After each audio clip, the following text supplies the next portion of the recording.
폼페이오 미국 국무장관이 김정은 위원장의 비핵화 의지를 신뢰한다며 2차 북미 정상회담에 대해서 낙관했습니다. 또 이번 회담은 세계를 위한 기회라며 북한의 경제 발전을 위한 보상도 거듭 약속했습니다. 2차 북미 회담을 앞두고 비건 미 특별대표와 김혁철 전 대사가 평양에서 이틀째 실무 협상을 이어갑니다. 영변 우라늄 농축시설 비핵화와 평양 연락사무소 설치 등 상응 조치를 놓고 신경전이 팽팽할 것으로 보입니다. 경찰이 조재범 전 코치의 성폭행 혐의를 확인하고 기소 의견으로 검찰에 송치했습니다. 조 전 코치는 태릉 선수촌 등 7곳에서 3년간 심석희 선수를 성폭행한 것으로 조사됐는데 심 선수가 제출한 메모 등이 결정적인 단서가 됐습니다. 직원 폭행 등 혐의로 구속 기소된 양진호 한국미래기술 회장이 과거 청부살인을 시도한 정황이 포착돼 경찰이 수사에 나섰습니다. 경찰은 양 회장이 지난 2015년 지인을 시켜 아내의 형부를 살해하려는 혐의가 있다며 조사하고 있습니다. 영화 극한 직업이 설 연휴 닷새간 526만 명의 관객을 불러 모으며 설 연휴 최다 관객 기록을 갈아치웠습니다. 특히 개봉 보름 만인 어제 1000만 관객 고지를 달성했는데 온 가족이 함께 볼 수 있는 유쾌한 코미디라는 점이 흥행 비결로 꼽혔습니다. 중국발 스모그 유입으로 수도권과 충청 등의 초미세먼지 주의보가 내려졌습니다. 오후부터 찬바람이 강하게 불면서 미세먼지는 점차 해소되겠지만 추워지겠습니다. 내일 아침에는 서울에 영하 10도의 강추위가 찾아오겠습니다. 네, 시청자 여러분, 뉴스앤 이슈 2부 시작하겠습니다. 역사적인 북미 정상회담이 열릴 두 번째 국가로 베트남이 낙점됐습니다. 네, 여러 후보 도시 가운데 다낭이 유력하다고 알려졌지만 예상과 달리 개최 도시까지는 발표되지 않았습니다. 다낭 현재 취재 기자 나가 있습니다. 연결해보죠. 김지성 기자. 네, 베트남 다낭 인터콘티넨탈 호텔 앞에 나와 있습니다. 네, 지금 김지선 기자가 나가 있는 곳이 회담의 유력 후보지이기도 한데요. 그곳의 그 지리적인 위치가 어떻게 됩니까? 네, 이곳은 다낭시 북쪽에 있는 지역으로 유력 회담장으로 꼽히는 인터콘티넨탈 호텔이 있는 곳입니다. 시내에서 구불구불한 산길을 따라 올라오면 바로 이곳 출입문이 나옵니다. 제 뒤로 보이는 입구가 호텔로 들어가는 유일한 출입문입니다. 보시다시피 경비원들이 일일이 출입을 확인하고 있습니다. 예약을 확인한 뒤에 입장을 허용하는 시스템입니다. 저희가 진입을 시도해봤지만 예약 없인 들어갈 수 없고 현장에서 예약하는 것도 어렵다는 답변만 들었습니다. 네, 이 북미 정상회담 베트남이라는 것은 정해졌는데요. 개최 도시는 왜 발표가 안 됐을까요? 네, 두 가지 이유를 생각해 볼 수 있습니다. 우선 북한과 미국이 각각 선호하는 도시가 다르기 때문이라는 분석이 나옵니다. 이 때문에 아직 최종적으로 정해지지 않았다는 분석입니다. 미국은 지난 2017년 에이펙 정상회의가 열렸던 다낭을 원하지만 북한은 대사관이 있는 수도 하노이를 선호하고 있다는 겁니다. 또 다른 이유로는 경호 문제가 거론됩니다. 세계적인 경찰력을 자랑하는 싱가포르와 비교하면 외국 관광객이 많은 이곳 다낭은 상대적으로 경호에 취약할 수 있습니다. 김정은 위원장의 안전을 최우선시하는 북한의 입장을 고려해 최대한 마지막까지 발표를 미룰 수 있다는 관측입니다. 자, 그런데 미중 정상 간의 만남도 비슷한 시기에 다낭에서 이루어질 거다. 이런 보도들이 좀 나오고 있어요. 네, 이번 2차 북미 정상회담 전후로 무역 갈등을 다룰 미중 간 정상회담도 예정이 되어 있습니다. 이 역시 장소는 나오지 않았고요. 시기도 2월 말로만 발표가 됐습니다. 그런데 이 만남도 다낭에서 이루어질 것이라는 홍콩 언론의 보도가 있었습니다. 아직 확인되진 않고 있지만 이렇게 되면 트럼프 대통령이 아시아 지역에서 북중 정상과 각각 잇따라 만나게 되는 상황입니다. 언뜻 보면 다소 어색하게 비춰질 수도 있지만 한반도를 공동 이슈로 보면 얘기가 달라집니다. 이번 북미 정상회담의 주요 의제인 한반도 평화체제의 당사국 정상이 모두 한자리에 모이게 되기 때문입니다. 여기에 문재인 대통령까지 합류해서 남북미중 정상이 함께 만난다면 종전선언과 함께 평화협정 논의를 시작하기 더없이 좋은 구도가 만들어지는 셈입니다. 우리와 마찬가지로 한때 2년 대립으로 전쟁까지 겪었던 베트남의 상징성도 주목받고 있습니다. 갈등으로 얼룩진 과거를 접고 화해와 번영의 길을 걷고 있는 베트남은 한반도 평화체제 논의를 시작할 무대로 제격이라는 말이 나옵니다. 지금까지 베트남 다낭에서 YTN 김지선입니다. 네. 오는 27일, 28일 베트남 제2차 북미 정상회담 일정은 확정이 됐고 지금 북한과 미국은 평양에서 실무 접촉을 하고 있습니다. 2차 북미 정상회담 이후에는 김정은 위원장의 서울 답방 논의도 본격화될 것으로 보이는데요. 취재기자 연결해서 자세한 내용 알아보겠습니다. 한현희 기자.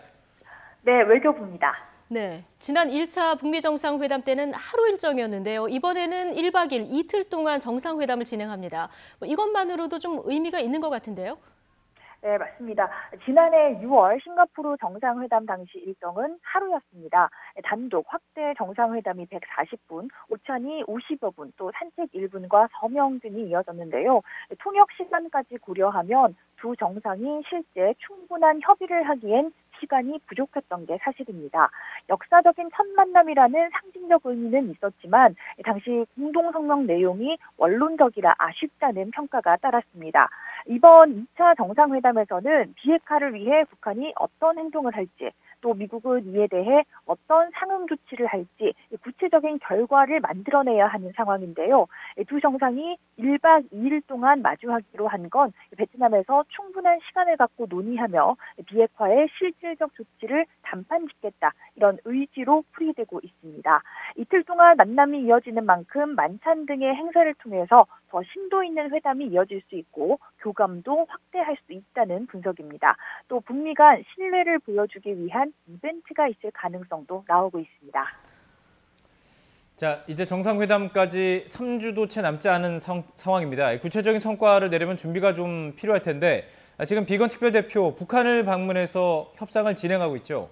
네, 그렇습니다. 어제 서해 직항로를 통해 평양으로 날아간 비건 특별대표는 오늘 이틀째 실무 협상을 이어가고 있습니다.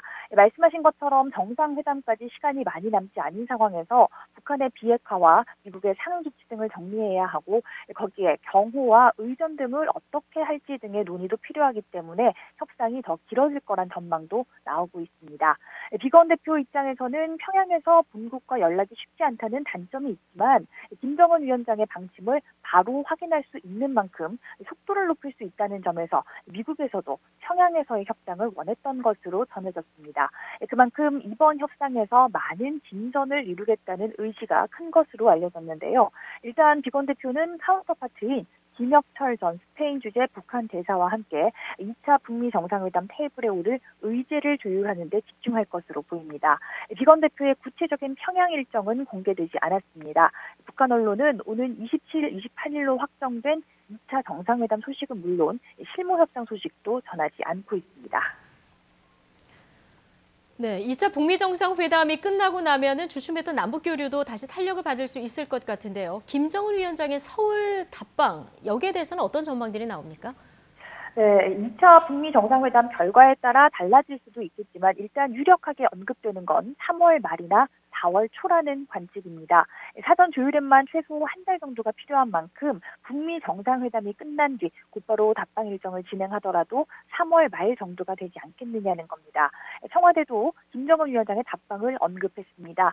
설 연휴 마지막 날이었던 어제 문재인 대통령이 청와대에서 참모진과 오찬을 했는데요. 김정수 여사가 평양식 온반을 내면서 북한에서는 설에 온반도 많이 먹는다며 평양에서 오실 손님도 생각해서 온반을 준비했다고 말했습니다. 청와대에서는 김정은 위원장의 답방을 언급한 것이라고 설명했는데요.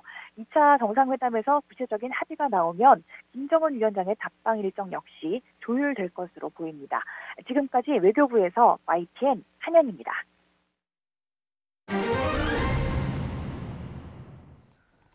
네, 지난달 표준 단독주택 공시가격이 크게 오르면서 부동산 시장은 더 얼어붙고 있습니다. 올해 4월에는 아파트 공시가격 인상이 예정돼 있어서 집값에 영향을 줄 것으로 보이는데요. 이사 성수기인 이번 달 이후에 주택시장은 어떤 흐름을 보일지 취재기자 연결해서 짚어보겠습니다. 자, 이하린 기자. 네, 경제부입니다. 네. 지난 2017년부터 지난해까지 정말 무섭게 올랐던 집값, 최근 몇 달 사이에 좀 진정된 모습이긴 한데요. 어느 정도나 조정이 됐습니까? 네, 매주 목요일마다 한국감정원에서 발표하는 주간 주택가격 변동률을 보면 서울 아파트값은 지난주까지 12주 연속 하락세입니다. 특히 지난주는 한 주 전보다 0.14% 떨어졌는데 5년 5개월 만에 가장 큰 폭으로 하락한 겁니다. 고가 아파트가 몰린 강남 4구의 아파트값은 0.41% 떨어져 2012년 9월 넷째 주 이후 330주 만에 최대 낙폭을 기록했습니다. 예. 근데 집값이 떨어지면 기다리던 매수자들이 좀 서둘러서 집을 살 법도 한데 실제 거래는 좀 이루어지지 않고 있나 보죠? 네, 그렇습니다. 부동산은 심리전이라는 말이 있습니다. 집값이 오를 땐 떨어지기만을 기다리던 사람들이 막상 하락 전환하면 더 떨어질 걸 기대해 섣불리 나서지 않는다는 겁니다. 동시에 가격이 더 떨어지기 전에 빨리 팔려고 하는 매도자도 드물어 보입니다. 집값은 결국 오른다는 학습 효과가 작용한 영향입니다. 양도세 중과라는 현실적인 문제도 있습니다. 집을 팔면 많게는 시세 차익의 절반 가까이 세금을 내야 하기 때문에 집을 팔기보다는 자녀에게 사전 증여하거나 임대사업자로 등록하려는 사람들이 많습니다. 임대사업자의 세제 혜택이 줄었다고는 하지만 새로 사는 주택이 아닌 기존 보유주택에 대해선 혜택이 유지되고 있기 때문입니다. 예. 지금 매수자도 매도자도 망설이는 상황이라면은 거래량 통계도 많이 줄었겠네요. 네, 지난해 12월과 지난달 서울 아파트 매매 거래량 그래픽으로 보시겠습니다. 1년 전과 비교하면 각각 70%와 80% 이하로 줄었습니다. 다만 실거래가 신고는 계약 후 60일 이내입니다. 30일로 단축될 예정이지만 아직 시행되기 전이고요. 따라서 계약이 됐는데 아직 신고되지 않은 거래가 있을 수 있는데요. 그런 부분을 고려하더라도 거래가 크게 줄어든 건 분명해 보입니다. 네. 지금 집을 사야 하나 말아야 되나, 팔아야 되나 말아야 되나 이 부분이 가장 관심인데 앞으로 집값 전망, 전문가들 의견은 어떻습니까? 네, 앞서 말씀드렸듯이 지금 시장은 거래 절벽 속 소폭 하락세입니다. 전문가들은 이런 흐름이 당분간 이어질 것으로 보고 있습니다. 하지만 집주인들이 투매에 나서거나 서울 집값이 폭락할 가능성은 낮다는 게 중론입니다. 지금 전체적 흐름이 하락하고 있긴 하지만 거래가 없어도 너무 없다 보니 한두 건의 급매물 거래가 시세를 대변하긴 어렵기 때문입니다. 앞으로 변수는 몇 가지 있습니다. 우선 이번 달 2월이 이사 성수기라는 점입니다. 그리고 이번 달 13일엔 표준 공시지가, 또 오는 4월엔 아파트 공시가격 발표가 예정돼 있습니다. 공시가격 상승으로 인한 보유세 인상은 6월 1일 소유자 기준으로 결정됩니다. 또 올해 SOC와 공공주택지구 등의 토지 보상금이 22조 원가량 풀릴 예정이어서 이 돈이 부동산 투자로 이어질 가능성도 있습니다. 따라서 이사 성수기에 매수 수요가 얼마나 높아지는지, 또 보유세 부담을 덜기 위한 매도 수요가 얼마나 증가하는지에 따라 올해 부동산 시장 흐름도 변곡점을 그릴 가능성이 있습니다. 지금까지 경제부에서 YTN 이하린입니다. 지난해 우리나라에서 늘어난 건축물의 전체 면적이 63빌딩 470개, 여의도 면적의 38배와 맞먹는 것으로 나타났습니다. 국토교통부는 지난해 말 전국 건축물 연면적이 1년 전보다 3.1%, 1억 1천만여 제곱미터 증가한 37억 5천만여 제곱미터로 집계됐다고 밝혔습니다. 지역별로는 수도권이 2.9% 늘어난 16억 9천만여 제곱미터고 지방은 3.2% 증가한 20억 6천만여 제곱미터입니다. 저축은행이 파산할 경우 예금자 보호법으로 보호받지 못하는 돈이 6조 5천억 원에 달하는 것으로 나타났습니다. 예금보험공사는 지난해 9월 말 기준으로 저축은행 79곳에 5천만 원 넘게 맡긴 예금주는 7만 7천여 명으로 예금액은 10조 3천억 원이라고 밝혔습니다. 이 가운데 한 사람의 5천만 원씩 예금자 보호법으로 보호받는 돈을 제외하면 6조 4,737억 원은 은행 파산 때 보호받지 못하는 것으로 집계됐습니다. 네, 올해도 경제 상황이 만만치 않아 보입니다. 특히 취업 한파가 좀처럼 누그러지지 않을 전망인데요. 경기 회복을 위해서는 고용을 되살리는 정책적인 노력이 무엇보다 중요하다는 지적이 나옵니다. 조태영 기자입니다. 입시학원과 공무원학원, 고시촌 등이 몰려있는 서울 노량진 일대. 특히 공무원이 되길 원하는 청년들이 많습니다. 이들이 공무원 시험을 준비하는 건 극심한 취업난과 무관하지 않습니다. 학생들이 그런 부분에 대해서 걱정이 많고 그래서 다른 분야, 특히 이런 공무원 준비를 하는 분야들로 사람들이 눈을 많이 돌리고 있는 추세인 것 같아요. 지난해 취업자는 2017년보다 10만 명가량 증가하는 데 그쳤습니다. 9년 만에 최소 증가폭이었습니다. 실업률은 17년 만에 최고치로 치솟았는데 청년 실업률도 여전히 높았습니다. 특히 체감 실업률인 청년 확장 실업률은 지난 2015년 통계 작성 이후 최고를 기록했습니다. 문제는 고용 사정이 좀처럼 개선될 기미를 보이지 않는다는 점입니다. 한국은행은 지난해에 이어 올해와 내년에도 취업자 수 증가폭이 20만 명을 밑돌 것으로 내다봤습니다. 경기 회복을 위해선 고용 개선이 무엇보다 시급하다는 지적이 나오는 이유입니다. 우리 성장과 관련해서 좀 국민들이 피부에 와닿게 체감 경기를 높일 수 있는 가장 중요한 것은 저는 뭐니 해도 고용으로 보고 있습니다. 고용 확대를 통한 소득 증가는 소비로 이어지고 이는 경기 활성화를 유도해 고용이 더 늘어나는 선순환 구조를 만들기 때문입니다. 단기적으로는 정부 지출, 정부 재정 지출을 통해서 고용을 늘리는 것이 가장 합리적인 정책일 수 있겠습니다. 그리고 생산성이 늘어야 기업들이나 혹은 자영업자들이 임금을 줄 여력이 늘어나게 되고 그에 따라 고용이 증대될 수 있겠습니다. 따라서 정부가 위축 추세인 민간의 고용을 확대하기 위한 종합적이고 적극적인 대책을 시급히 마련해야 한다는 목소리가 갈수록 커지고 있습니다. YTN 조태현입니다. 오늘 오전 경기도에 내려진 초미세먼지 주의보 발령 지역이 확대됐습니다. 경기도는 오전 9시 남북권 5개 시에 초미세먼지 주의보를 내렸습니다. 남북권에 초미세먼지 주의보가 내려지면서 현재 경기도에 초미세먼지 주의보가 발령 중인 지역은 도내 31개 시군 중 20개 시군으로 늘었습니다. 앞서 오전 11시 서울에 내려졌던 초미세먼지 주의보는 해제됐습니다. 태안화력발전소 컨베이어 벨트에 끼어 숨진 고 김용균 씨의 장례가 오늘부터 3일 동안 민주사회장으로 치러집니다. 빈소는 고인이 안치된 서울대병원 장례식장이며 일반 시민들도 조문할 수 있습니다. 오는 9일 발인 이후에는 고인이 근무했던 태안화력에서 노제가 열리고 낮 12시 광화문에서 연결식도 진행됩니다. 장제는 경기도 남양주의 마성모란공원입니다. 부하 직원을 폭행한 혐의 등으로 구속 기소된 양진호 한국미래기술 회장이 과거 청부살인을 시도한 정황도 포착됐습니다. 경기 남부지방경찰청은 양 회장이 지난 2015년 9월, 다음해 1월쯤 또 평소 알고 지내던 스님 A씨에게 현금 3천만 원을 건네면서 아내의 형부를 살인 청부했다는 진술과 휴대전화 대화 내용을 확보했습니다. A씨는 다시 B씨에게 2천만 원을 주면서 살인을 청부했고 B씨는 다시 C씨에게 같은 내용을 주문했지만 범행은 이루어지지 않았습니다. 경찰은 양 회장이 아내와의 이혼 소송 준비를 도운 아내의 형부에게 앙심을 품고 범행을 계획한 것으로 보고 있습니다. 제주에서 50대 남성이 40여일째 집으로 돌아오지 않아 경찰이 공개 수사에 나섰습니다. 제주 동부경찰서는 지적장애를 앓고 있는 55살 김용정 씨가 지난해 12월 22일 직장에서 퇴근한 뒤 40여일이 넘도록 귀가하지 않아서 공개 수사로 전환한다고 밝혔습니다. 김 씨는 키 165cm의 왜소한 체격으로 실종 당시 짧은 머리에 자주색 패딩 점퍼를 입고 있었던 것으로 추정됩니다. 파열 우려가 있는 온수관이 전국에 443곳에 묻혀 있는 것으로 조사됐습니다. 백석역 온수관 사고 이후 난방공사가 긴급 점검에 나섰지만 근본적인 대책과는 거리가 멀다는 지적도 나오고 있습니다. 김태민 기자의 보도입니다. 평일 저녁 도로를 뜨거운 물바다로 만들고 무고한 목숨까지 앗아간 백석역 온수관 파열 사고. 원인 분석에만 한 달 넘게 걸렸습니다. 국가수는 28년 전 부실했던 용접 시공이 문제였다고 결론 내렸습니다. 사고 온수관은 뜨거운 물을 흘려보내 미리 관을 팽창시켜 뒤틀림을 예방하는 공법을 사용했습니다. 이를 위해 구멍을 뚫어 점검을 마치면 다시 뚜껑을 용접하는데 이 과정이 불량이었다는 겁니다. 팽창이 됐는지 여부를 이제 확인하기 위해서 그 정도 50에서 58cm를 뜯어내고 기계 장치를 넣어서 다 확인한 다음에 다시 그 부분을 바로 그대로 또 용접해서 붙이는 거거든요. 용접 용액이 반의 그 두께만큼 차야 되지 않습니까? 그게 다 채워지지 않았다. 문제는 여기서 그치지 않습니다. 같은 공법으로 시공한 배관이 전국 443곳에 묻혀 있기 때문입니다.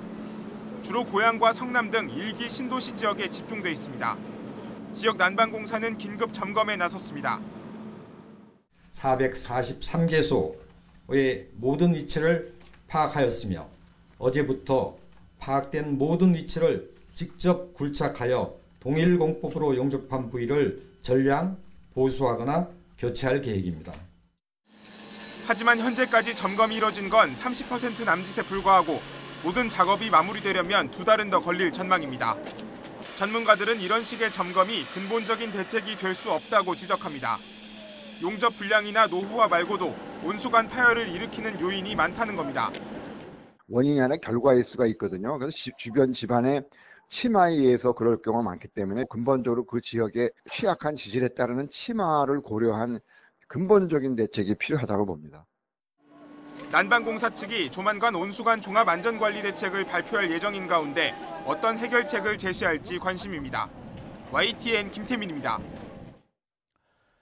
고용노동부는 저소득 맞벌이 가구의 보육 사각지대를 없애기 위해서 올해 거점형 공공직장 어린이집 10곳을 건립하기로 했습니다. 고용노동부는 지난해 서울 강서구, 계룡시, 시흥시 3개 지역을 시작으로 올해는 10곳으로 확대할 예정이며 2022년까지 거점형 공공직장 어린이집을 50곳으로 늘릴 계획입니다. 거점형 공공직장 어린이집은 국가와 지방자치단체가 영세 중소기업, 비정규직 등 저소득층 맞벌이 가구의 보육 지원을 위해서 중소기업 밀집 지역 인근 거주지 또는 교통요지에 설치하는 직장 어린이집을 말합니다. 일제강점기 3.1운동이 올해로 100주년을 맞게 되는데요. 그 도화선이 됐던 건 20여일 전 일본 도쿄 한복판에서 벌어졌던 유학생들의 28 독립선언이었습니다. 100년 전 도쿄 그 역사의 현장을 황보연 특파원이 따라가 봤습니다.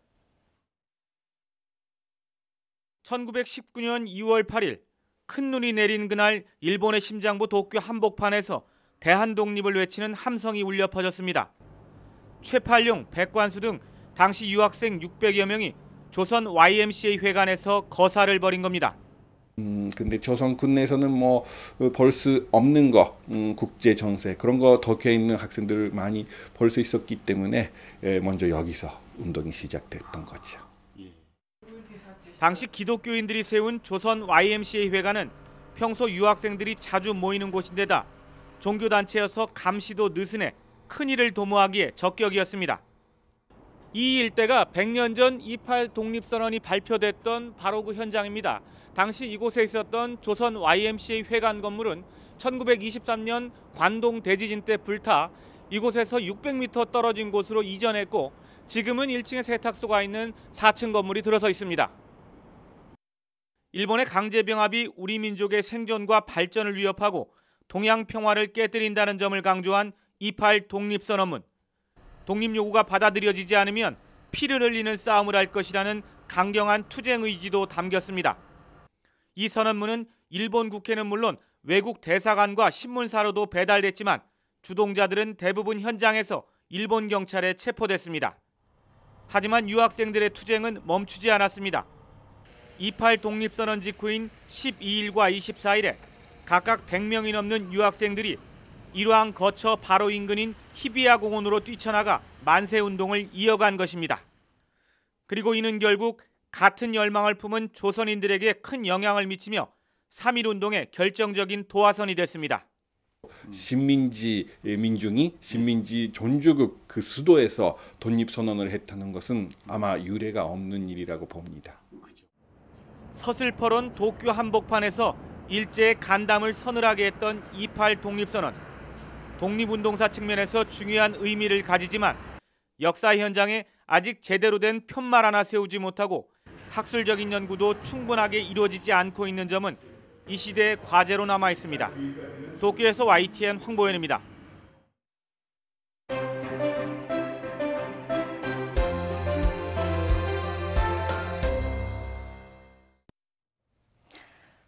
긴 설 연휴가 끝났습니다. 특히 올 설 명절은 굵직한 정치적 사안을 놓고 명절을 맞이한지라 민심을 대하는 여야의 해석도 분분합니다.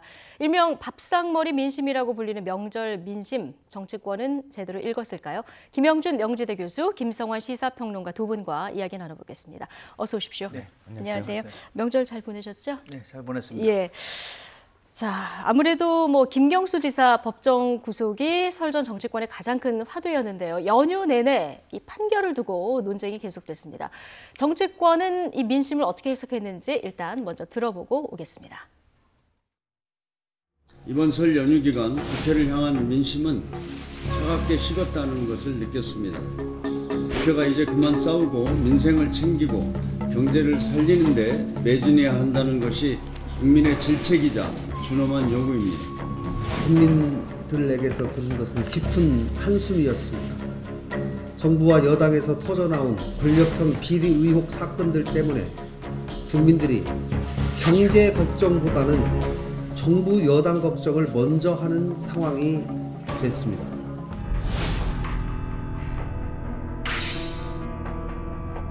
여쭤봤어요. 어떻게 생각하십니까? 그랬더니 10명 중에 6명 정도가 이거는 보복성, 감정이 들어간 재판이다. 대선 불복하려고 하는 이런 정치 세력 혹은 사회적인 어떤 세력들에 대해서 단호하게 대처하고 싸울 때 아니냐 이런 생각을 합니다. 지난 대선에 대해서 불복해야 한다고 생각하는 사람이 있습니까? 또 그렇게 말한 사람이 있습니까?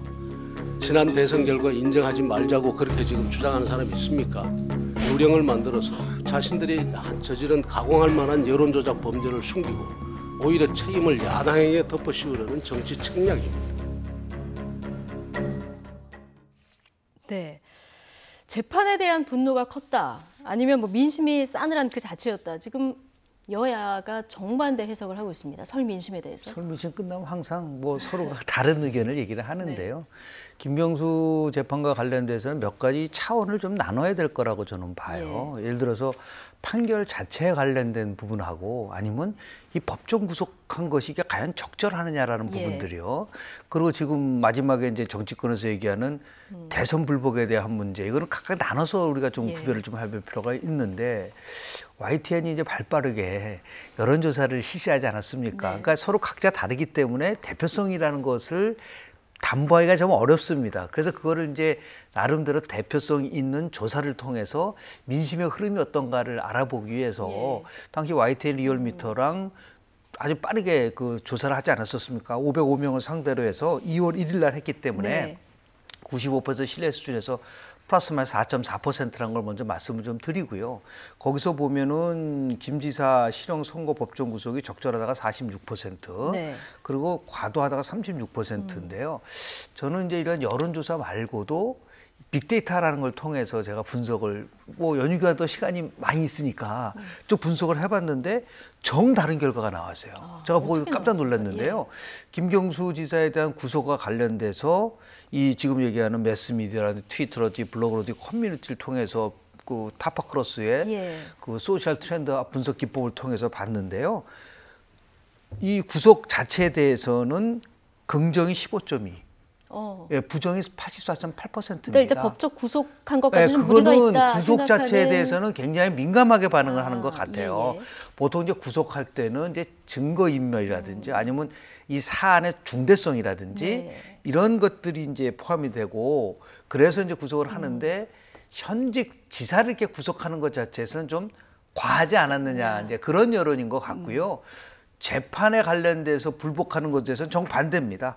이거는 굉장히 부정적인 경우가 많기 때문에 이걸 좀 저는 분리할 필요가 좀 있지 않나 좀 생각이 좀 들고요. 그래서 이걸 무조건 다 판결 전체가 잘못됐다. 왜냐하면 구속을 했기 때문에 이런 식으로 접근하는 방법은 제가 볼 때는 민심을 설득하는 데 한계가 있는 것 같고요. 그리고 나경원 뭐 원내대표가 명쾌하게 얘기를 했어요. 자기네들은 대선 불복을 얘기한 적은 없다. 다만 진실을 규명하자는 차원이지 대선 무효도 얘기한 적도 없고 뭐 예를 들어 대선 불복도 얘기한 적이 없는데 이거를 이제 자꾸만 이제 여당에서 얘기를 하니까 이게 논쟁이 되고 있는데 이 부분들도 여당이 한 번 정도는 좀 숨을 좀 고를 필요가 있지 않나 생각을 좀 합니다. 그러니까 재판 불복하고 법정 구속 이 두 가지 사안에 대한 민심이 좀 다르게 나타났다는 거. 빅데이터로 분석해 보니까 우리 전문가시니까요. 그런 이제 여론에 있었다 얘기를 해주셨는데.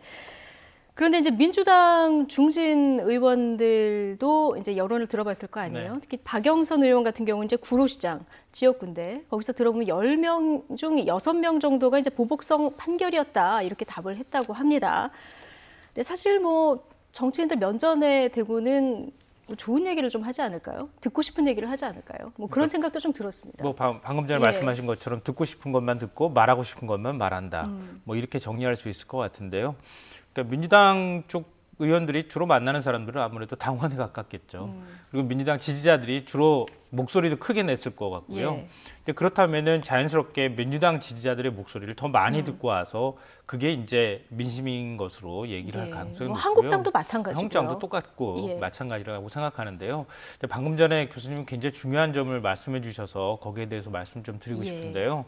그러니까 여론조사에서 재판에 불복할 것인지 말 것인지 사실 그렇게 물어본다 그러면은 그걸 불복하겠다고 말하는 대한민국의 국민이 과연 얼마나 되겠는가. 그러니까 지금 뭐 36% 정도가 이 재판이 부당했다. 김경수 지사에 관해서 이렇게 얘기를 했다는 거는 예. 또 수치로만 보면은 민주당 지지율하고 거의 비슷하다 이런 생각도 좀 들거든요. 그러니까 적극적으로 자기 목소리를 이건 부당하다 이렇게 얘기할 정도의 용기를 내서 여론조사에 응할 정도의 사람이면 적극적으로 민주당을 지지할 정도의 지지층이 돼야 가능한 일이 아닐까 그런 생각이 들고요. 예. 그러니까 지금 이제 재판 불복만 가지고 말씀드리면은 재판 불복에 대해서는 아마 국민들이 이렇게 쉽게 말씀하기 어렵다고 이렇게 말씀을 드린 것이고 법정 구속에 관한 부분에 있어서는 이건 좀 약간 납득이 어렵다고 생각하시는 분들이 상당수 있는 것 같습니다. 제 주변 분들도 그렇게 얘기를 예. 하고 있고요. 그러니까 현직 지사로서 충분히 재판을 받을 수 있는 상황임에도 불구하고 법정 구속까지 시키는 것은 여기에는 뭔가 재판장의 그 어떤 공정한 재판이 아니라 다른 뭔가 사감이 끼어 있지 않았을까라고 하는 의심 정도는 국민이 지금 하고 있는 거 아닐까 그런 생각이 들고요. 그리고 자유한국당도 사실은 마찬가지인데 뭐 대선 불복을 하지 않았다고 얘기는 하고 있지만 사실은 의원들 사이에서는 그런 얘기들이 막 나오고 있단 말이에요. 그러니까요. 그러니까 그런 걸 또 아니라고 말하기도 굉장히 애매한데 이게 재판 탄핵이라고 하는 프레임으로 가거나 아니면은 뭐 대선 불복이라고 하는 프레임에 걸리면은 오히려 역풍이 불 것이다라고 하는 점을 우려해서 그렇게 좀 조심스럽게 얘기는 하고 있지만 뭐 내면적으로는 사실 은연중에 다 그런 얘기들 지금 하고 있는 상황이 아닐까 싶은 생각이 듭니다. 그러니까요. 지금 아까 교수님 지적하셨지만 나경원 원내대표 저희가 이제 연휴 때 전화 연결을 해봤을 때 대선 불복은 당론이 아니다 이렇게 그렇습니다. 명확히 선을 그었는데 개별 의원들 사이에서 계속 이런 의견들이 나오거든요. 오늘 김진태 의원 같은 경우는 기자회견에서 아예 그 대통령 선거는 무효다 이런 얘기를 했고 대통령 부부를 특검을 통해서 수사해야 된다 이런 입장까지 명확히 밝혔거든요. 뭐 두 가지 면에서 볼 수가 예. 있겠죠. 하나는 이제 철저한 개인적인 의견이라는 부분인 거고요. 지금도 김병준 비대위원장이나 지금 나경원 원내대표는 공식적으로 당을 대표하는 분들이기 때문에 그분들이 누가 대선 불복을 얘기했습니까? 라고 얘기했기 때문에 그건 당론이 아니다라는 걸 좀 말씀을 좀 드리고요. 개인적인 의견이다. 뭐 의원들이 자기가 하고 싶은 말 다 할 수 있는 부분들. 두 번째는 뭐냐면 그분은 이번 전당대회에 출마하시는 분 아닌가요? 출마를 아마 선언하셨던 걸로 알고 있는데요. 그러다 보니까 자연히 또 그분의 지지 계층들이 이 태극기 집회에 아주 적극적으로 참여했었던 굉장히 우파 성향을 갖고 있는 분들을 핵심 지지층으로 갖고 있습니다. 지지층을 결집하기 위한 우리 다른 표현을 하면 굉장히 집도끼를 잡기 위한 특히 이번에는 4명이 이제 컷오프를 당하거든요.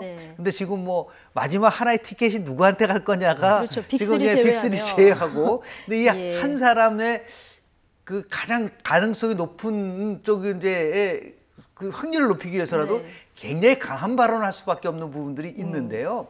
저는 이제 뭐 김진태 의원이 뭐 개인의 소신이라고 하더라도 이것이 전체 국민들이 바라보는 거와 어긋나서 아주 굉장히 집도끼만 잡기 위한 그런 행보를 한다고 한다면은 큰 정치인이 되기 어렵다라는 그런 지적을 좀 꼭 드리고 싶습니다.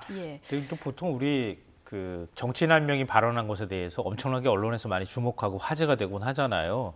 근데 예를 들어서 전당대회 출마 선언을 한 공식 후보 자격으로 이런 얘기를 한 것은 논란의 소지가 충분히 있다고 생각이 되고요.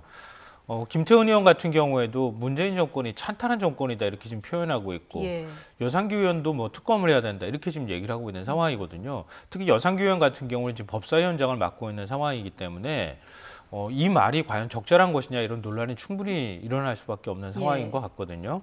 물론 이제 당론으로 뭔가 확정되지는 않았다 하더라도 이 자유한국당 의원들 사이에서 뭐 여러 가지 정치적 이해관계는 있을 수 있겠지만 이런 의견들이 당론이라고 하는 지도부에서 눌러서 할 정도가 못 되게 지금 막 이렇게 삐죽삐죽 튀어나오고 있다는 거죠. 그러니까 이런 부분에 있어서는 뭐 자유한국당뿐만 아니라 지지자들 사이에서도 이런 얘기가 상당히 많이 오고 가고 있는 것은 분명하다. 물론 그것의 말의 정당성 여부를 떠나서 그렇기 때문에 사실 지도부도 언제까지 이거를 그냥 누르고만 갈 거냐. 이게 굉장히 고민스러운 지점 중에 하나일 거고요. 지금 2월 국회도 뭐 보이콧한 상황 아니겠습니까? 그러니까 이런 것들을 과연 어떻게 판단할 거냐. 전당대회 때까지 이걸 그대로 그냥 가져갈 거냐. 이런 부분은 자유한국당 지도부한테 좀 굉장히 큰 숙제로 남아있는 거 아닌가 싶습니다. 그러니까 이렇게 삐죽삐죽 나오는 대선 불복 이야기 이제 지도부는 경계를 하고 있는데 민주당도 마찬가지인 것 같습니다. 재판 불복 얘기가 나오는데 또 일부에서는 또 자성의 목소리도 나옵니다. 특히 뭐 이 부분을 이제 재판 불복으로 가져가 버리군요. 이 사법부 전체에 대한 불신으로 연결되고 굉장한 나름대로 후폭풍이 있을 가능성이 높기 때문에 제가 누차 강조하지만 그렇게 따지면 어떤 식으로 이제 그 또 해석을 하냐면 야당에서는 2심 뒤집기 하기 위해서 그런 거 아니냐라고 또 공격을 받는단 말이에요. 근데 정말 2심에서 다른 결과가 나오면 그거 봐라 결국은 압박해가지고 판결이 바뀐 게 아니냐 또 이런 논쟁이 온단 말이에요. 그러니까 그런 의미에서 봤을 때 사법부의 판결에 대해서 정말 지켜야 된다. 아마 기억나실 겁니다. 작년 11월 달에 미국의 그 대법원장이요. 트럼프 대통령을 향해서 아주 강도 높은 비판을 했어요. 트럼프 대통령이 뭐라 그러냐면 중남미 그 이민자들에 대한 것을 망명 허용한 금지하는 거는 잘못된 것이다. 위법이다 얘기하니까 트럼프 대통령이 뭐라 그러냐면 그 오바마 판사가 판결한 거라 그랬단 말이에요. 그 판사가 오바마 때 임명된 사람이에요. 그러니까 로버츠 대법원장이 뭐라 그랬어요. 우리는 오바마 판사도 없고 트럼프 판사도 없다. 오직 국익을 위해서 최선을 다하는 판사만 있을 뿐이다. 대통령이 앞으로 그런 말 하지 말아라. 라고 아주 엄중 경고를 했거든요. 지금 김경수 문제와 관련돼서 그동안 이제 대법원장이 그래도 이틀 후에 분명히 입장 표명을 하지 않았습니까? 법관에 대한 부분에 대한 공격은 절대 있어서는 안 되고 사법부 독립을 훼손하는 거다고 얘기를 했기 때문에 이거는 저는 민주당이 굉장히 무거운 마음으로 받아들여야 된다고 좀 봅니다. 재판 결과에 대해서 판결에 대해서는 합리적 판단할 수 있어요. 그러나 그것도 법과 테두리 내에서 이루어져야 되는 것이지 개인에 대한 법관 개인에 대해서 공격하는 건 지극히 잘못된 거라고 저는 봅니다. 이런 프레임의 위험성을 아마 그 당 내에서도 인지를 하고 있기 때문에 좀 조심스러운 이런 발언들이 나오는 것 같고요. 연휴 초반에 이 문제가 이제 설 화두였다고 하면은 어제 오늘 뭐 연휴 마지막으로 가면서 2차 북미 정상회담 이 부분도 큰 화두였는데요. 어제 트럼프 대통령이 국정연설에서 2차 북미 정상회담 날짜와 장소를 직접 발표를 했습니다. 자, 정치권 발언은 어떤 발언들이 나왔을까요? 들어보시죠. 이번 2차 북미 정상회담은 한반도 평화를 실현할 수 있는 다시 없는 기회입니다. 지난 1년 동안 평화를 위한 노력이 없었다면 트럼프 대통령 말처럼 한반도에 큰 전쟁이 일어나서 수백만 명이 목숨을 잃는 상황까지 갈 수도 있었습니다. 과연 지금 대한민국이 자기 운명의 주인인가? 아니면 미국과 북한이 자신들만의 계산기를 두들겨가면서 하는 협상을 그저 지켜보는 그런 처지에 있는가? 아니면 구경꾼인가? 이번 협상에서 대한민국과 우리 대통령의 모습이 잘 보이지 않습니다. 네, 여야의 입장 들어보셨는데 일단 여권에서는 당연히 환영하는 분위기겠죠. 지금 여러 가지 악재가 많은데 이 북미 정상회담 이 주제가 조금 국정 동력을 끌어갈 수 있는 힘이 될 수 있을까요? 뭐 힘이 되겠죠. 기억이 나 2017년 1월 달에 한반도 전쟁설이 실은 파다했었거든요. 그래서 트럼프 대통령이 어저께 국정연설에서 그 얘기를 하고 있잖아요. 자기가 없었으면 아마 한반도에는 전쟁이 일어났을 것이다라고 얘기를 하는데 저는 그래서 이제 보수 정치를 하시는 분들이 이런 면에서 조금 좀 조심을 했으면 좋을 것 같아요. 지난 한 2년 동안요, 한 1년 6개월 동안 문재인 정부가 들어와서 한반도에 전쟁을 막은 것에 대해서는 그 노력은 우리가 평가를 할 만하다라고 인정을 하고 그리고 나서 이제 한반도 비핵화, 즉 북한 비핵화 문제와 관련돼서 이런 면에서는 굉장히 부족하다. 예를 들어서 폐기가 아니라 동결로 가는 것은 우리가 용납하기 힘들다. 이렇게 접근을 해야 되는데 전면 부정을 해버리게 되면은 이거는 결국은 대북 문제라든지 한반도 평화체제 구축이라는 거는 국민들이 원하는 평화라는 거는 국민들이 아주 절대적으로 지금 원하고 있는 부분이 있기 때문에 이 부분에 대해서 좀 전향적인 그런 접근이 좀 필요하지 않을까라는 점 저는 개인적으로 생각을 합니다. 그러니까 인정할 건 좀 인정해주고 가는 게 좋겠다 이런 의견이신데요? 그 자유한국당의 논리가 왔다 갔다 해요. 제가 볼 때는 왜냐하면은 한반도 운전자론 얘기 나왔을 때 아니 우리가 무슨 혼자서 그렇게 한반도 문제를 끌고 갈 수 있냐. 한미 동맹을 강조해야 된다. 이렇게 얘기를 했죠. 그리고 최근에는 한미 동맹 문제를 얘기하면서 방위비 협상할 때 있어서도 미국 쪽 요구 다 들어줘야 되는 거 아니냐라는 목소리를 내기도 했었습니다. 심지어는 전직 외교관이라는 분은 아니 저 방위비 분담금 우리가 2배는 못 주냐. 뭐 이런 얘기까지도 사실 했었거든요. 그러고 난 다음에 다시 북미 협상에 진척이 되니까 우리 정부는 지금 뭐 하냐 이렇게 얘기를 한다는 거죠. 그러니까 이렇게 오락가락하는 식으로 얘기를 하는 게 물론 이 보수층 결집을 위한 일종의 이제 그 정치적인 어떤 언사라고도 볼 수 있겠지만 사실 이거는 좀 이렇게 정치적으로 좀 정략적으로 접근하지 않았으면 좋겠어요. 저는. 예, 뭔가 스탠스가 좀 왔다 갔다 한다. 네. 당장 뭐 지지층을 위해서 이렇게 소위에 가깝다고 저는 생각하는데요. 지지층을 위해서, 지지층 결집을 위해서 이렇게 얘기는 할 수 있겠지만 사실 한반도 문제를 풀어가는 데 있어서는 이거는 대의라고도 할 수 있거든요. 우리 국민이 앞으로 안전하게 한반도에서 생활할 수 있겠는가? 어떻게 하면 평화를 정착시킬 수 있을 것이냐? 한반도의 적대 관계를 어떻게 종식시킬 거냐? 뭐 핵 없는 사회를 어떻게 만들 거냐부터 시작해서 굉장히 큰 논리들을 가지고 지금 얘기를 하고 있단 말이에요.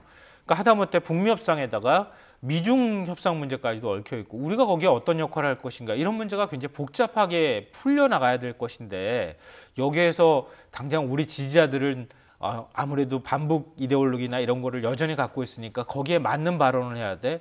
이건 너무 작은 이익에 매달리는 것이다. 그러니까 이런 부분에 있어서는 좀 털고 갈 건 털고 가고 인정할 건 인정하면서 그리고 앞으로 어떻게 할 것인가를 좀 얘기했으면 좋겠어요. 구체적인 대안을 좀 내놓는 것이 좋겠고 두 분이 비슷한 의견을 주셨는데 지금 한국당에서는 종전선언을 특히 좀 우려하는 목소리가 나옵니다. 네네. 나경원 원내대표 같은 경우에 지금 종전선언하면은 평화협정으로 가고 그렇게 되면은 주한미군 철수하고 또 한미 훈련도 안 하게 된다. 이런 우려를 하는 것 같은데.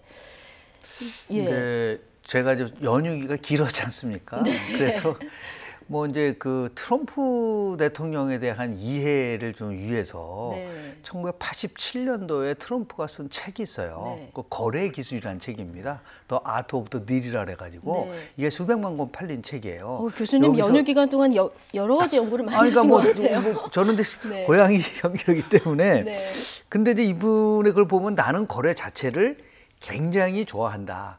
거래란 것은 결국은 인생의 재미를 느끼게 한다고 하면서 거래는 나에게 일종의 예술이다 하면서 여러 가지 원칙을 얘기를 합니다. 거래와 관련돼서 첫 번째 얘기하는 거는 크게 생각하라. 그러니까 지금도 보면은 뭐 잔잔한 이런 교차 상태 필요 없다. 협상을 아주 신속하게 교차 상태 빠지고 가져가자. 이렇게 가는 거거든요. 근데 하나 대한민국 정부와 지금 여야 정부가 굉장히 관심 있게 봐야 될 부분은 그중에 하나가 뭐가 있냐면 그 11가지 원칙 중에서 지렛대를 활용하라는 말이 있어요. 그러니까 이 트럼프는 이 정치를 뭐든지 이런 그 기업 비즈니스적 차원에서 본단 말이에요. 그러니까 이 지렛대라는 거는 뭐냐면 북한하고 미국과의 관계를 풀 때, 협상을 풀 때 그 지렛대는 결국은 중국하고 한국인 거예요. 그러니까 한국을 지렛대를 이용을 해가지고 협상이 이루어지면 그 협상에서 들은 모든 비용은 당신이 내시오라고 할 가능성이 있단 말이에요. 이거는 국민들이 입장에서 봤을 때는 물론 협상이 잘 된 건 좋지만 이 모든 거를 우리가 다 내야 되느냐라는 이 문제를 가지고 나올 수 있기 때문에 저는 이제 이러한 그 공방을 넘어서서 이 트럼프 대통령에 대한 좀 연구 좀 철저했으면 좋겠는데 저는 어떤 결론을 내렸냐면 김정은은 철저하게 연구했다고 봅니다. 김정은 트럼프에 대해서? 아니 굉장히 철저하게 연구했다고 봐요. 그래서 저 로드맨이라고 하는 그 미국의 유명한 NBA의 그 디트로이트 저 선수가 있었거든요.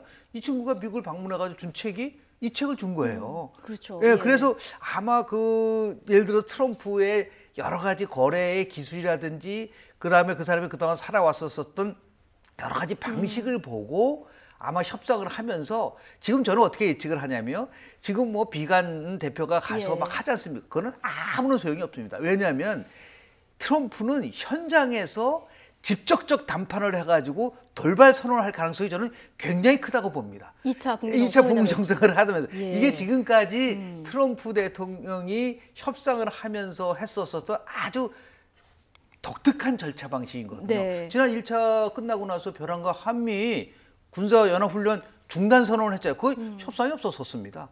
그러니까 그만큼 이게 1박 2일이기 때문에 이 안에 얼마나 농도가 짙은 서로 대화를 이뤄내느냐라는 것이 핵심일 거라고 봐서 너무 우리가 이제 세세한 이런 협상 문제보다도 두 사람의 담판, 특히 트럼프 대통령이 어떠한 담판을 가지고 이걸 끌고 갈 것이냐라고 하는 저는 중국이라든지 대한민국을 활용할 수 있는 빅카드를 갖고 있지 않을까라는 걸 좀 개인적으로 생각을 합니다.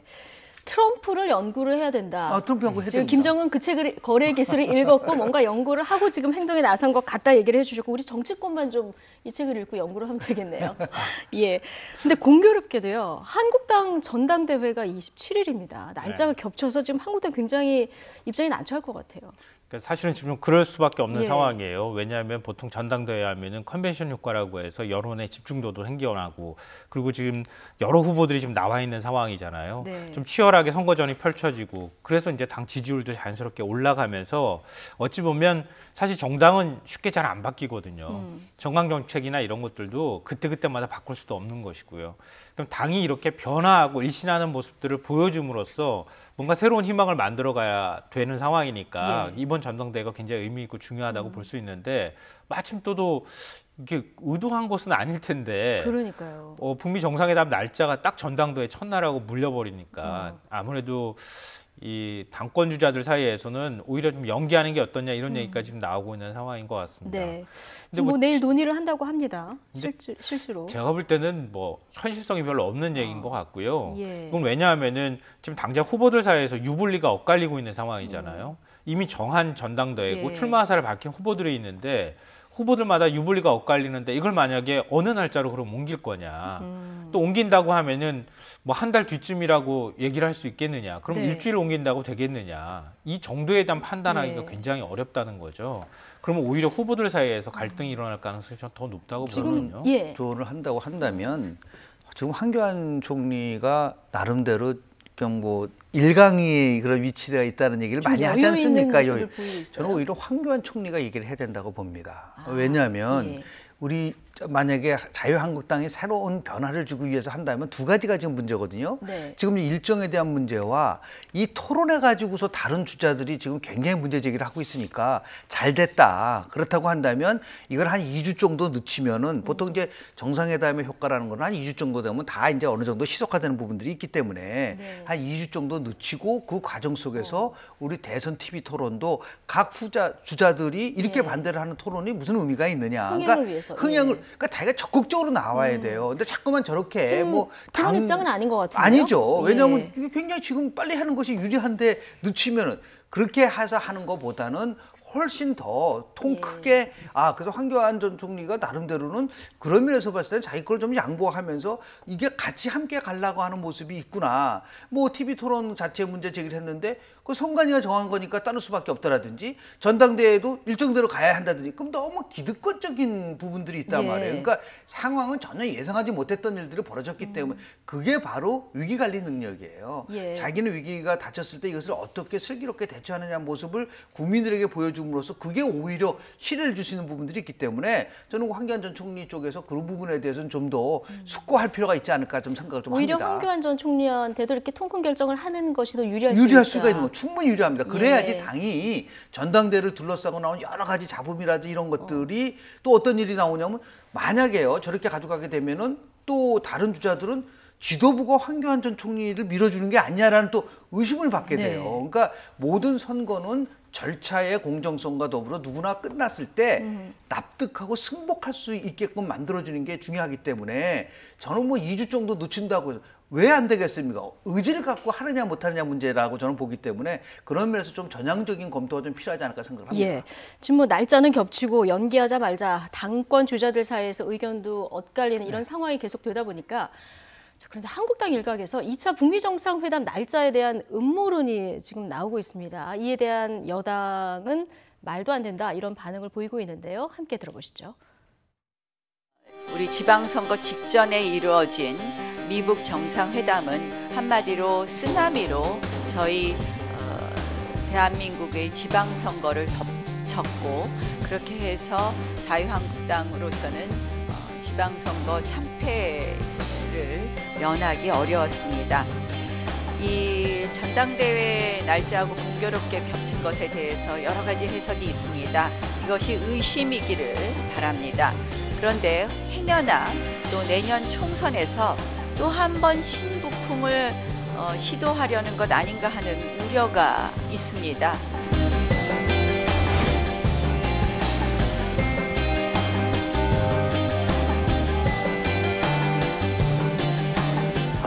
참 이렇게 우리 홍준표 대표는 역시 저희 더불어민주당의 명예당원이 아닌가 생각이 드는데요. 우리 국민들 누가 이런 음모론에 대해서 수긍을 하겠습니까? 네네. 그러면은 김정은 국무위원장하고 트럼프 대통령이 날짜를 정하는 데 있어서 이날은 뭐 저기 한국의 자유한국당의 전당대회니까 이날에 맞춰서 합시다. 이렇게 했다는 얘기지 않습니까? 네. 지금 한국당 앞서 우리 정부 역할이 안 보인다 이렇게 비판을 했었는데 지금 날짜 정한 부분은 우리 정부가 관여를 한 것이 아니라 이런 약간 음모론을 제기를 했습니다. 음모론의 이제 시각은 두 가지죠. 지난번 6.13 지방선거 전에 있었던 거 하나 하고 또 하나는 이제 이런 게 있었을 겁니다. 이 실무 협상을 1차적으로 스웨덴에서 했었거든요. 네. 스웨덴 했을 때 우리 정부 측의 인사가 참여를 했단 말이에요. 그러니까 3자 회담을 했기 때문에 그때에 혹시 이러한 문제가 조율되지 않았느냐라고 이제 의심을 할 수가 있는데 저는 오히려 거꾸로 보는 게 2월 말 정도에 북미 정상회담이 있을 거라는 거는 벌써 한두 달 전서부터 나왔었어요. 그럼 오히려 저는 자유한국당이 최악인 상황에 대비해서 3월 중순에 했었어야 되는 거예요. 2월 말은 이미 고지가 됐기 때문에 날짜를 2월 말로 정한 것이 잘못이었다. 왜냐면 먼저 그러니까 항상 이 정치인들은요. 최악인 상황에 대비해서 그것을 어떻게 준비하느냐가 능력이 되는 거죠. 그래서 만약에 북미 정상회담이 2월 말에 된다고 가정을 한다고 하면 이때 하면은 불리하겠구나. 어떻게 하면은 이걸 피해갈까? 이거를 저는 김병준 비대위 체제가 그만큼 무능하다는 거예요. 한마디로 얘기해서. 그런 것조차 생각을 못하고 끝나고 나서 이거를 전부 다 음모론적 시각으로 보면 누가 그거를 물론 그 결과론적으로 보면은 마치 이것이 견고한 플랜에 의해서 움직인 것처럼 보여지지만 아주 객관적으로 보면은 그런 조그만 디테일 하나를 정확하게 파악하지 못하고 있는 부분들이 있다라는 것이 있어서 이거를 오히려 반면교사로 삼아야 된다고 저는 봅니다. 그래서 제가 말씀드린 것처럼 그렇다고 한다면 현실은 그렇다고 한다면 빨리 현실을 피해 나가야죠. 그러니까 자연스럽게 그렇다고 하면 3월 중순으로 옮겨야지. 모순적인 거 아닌가요? 2월 말 되면은 굉장히 불리해진다는데 그건 그대로 유지하겠다. 나는 그 논리가 도대체 어떻게 해서 성립이 되는지에 대한 부분들 일단 피해갈 수 있었는데 피해갈 수도 있었고 현실이 되면은 그걸 피해 가야죠. 그게 예를 들어서 좀 더 바람직한 방향이 아닌가 생각을 합니다. 홍준표 대표는 자유한국당 전당대회 효과를 감살하려는 저들의 술책에 불과하다 이런 감살이라는 표현까지 썼습니다. 감쇄의 다른 말인데 왜 이렇게 어려운 용어를 썼는지 모르겠는데요. 그러니까 민주평화당이 바로 여기에 대해서 응수를 했는데 이게 맞는 말이 아닌가 싶은데 자유한국당 전당대회는 북미회담 효과를 감살하려는 술책이냐 뭐 이렇게 지금 얘기를 하고 있습니다. 거꾸로 생각하면 또 그럴 수도 있잖아요. 그러니까 지금 이게 예를 들어서 남북 정상회담 같으면은 자유한국당의 논리가 어느 정도 맞을 수도 있어요. 그럼 왜냐하면 남북이 협상해가지고 만들 수 있는 문제인데 근데 지금 이거 북미가 끼워가지고 날짜를 잡는 거잖아요. 그럼 미국 트럼프 대통령 앞서 잠깐 말씀하셨던 것처럼 트럼프 대통령이 이거 한국의 자유한국당 전당대회 날짜 모르겠습니까? 보고 안 했겠어요? 또 그런 논란이 있다는 거 모르겠습니까? 근데 만약에 그 날짜에 하필 우리 정부가 그 날짜에 잡자고 얘기하면 그거 받아들이겠습니까? 그렇지 않거든요. 그러니까 그건 현실적으로 맞지 않는 얘기를 왜 하느냐. 사실 저는 일종의 좀 고도의 심리전에 가까운 얘기가 아닐까 싶어요. 그러니까 일종의 책임 전가를 하는 거죠. 그러니까 우리가 뭐 말씀하셨던 것처럼 이미 예고되어 있는 문제라 그러면은 지도부가 날짜 좀 조정하면 안 될까? 미리 조정을 했었어야 되는데 조정 다 못하고 여기까지 와버린 거 아니에요? 이 부분에 대한 세부적인 조율이 좀 아쉽다는. 책임을 좀 떠넘겨야 되는 상황이 뭔가 아닌가 싶어요. 특히 트럼프 정부는 셧다운이 3주밖에 안 돼요. 그러니까 셧다운이 끝나기 전에 이 부분에 대한 어떤 난도 가시적인 부분들을 가져가야 되려고 하는 또는 끝나고 나서도 뭔가 주도권을 가져가려고 하니까 27, 28일로 하는 그 나름대로 고도의 국내 정치용인 것이죠. 우리와의 관계보다는. 그래서 저는 자유한국당이 좀 더 세밀하고 치밀하고 그러면서 냉정을 좀 찾을 필요가 좀 있지 않나 생각을 좀 합니다.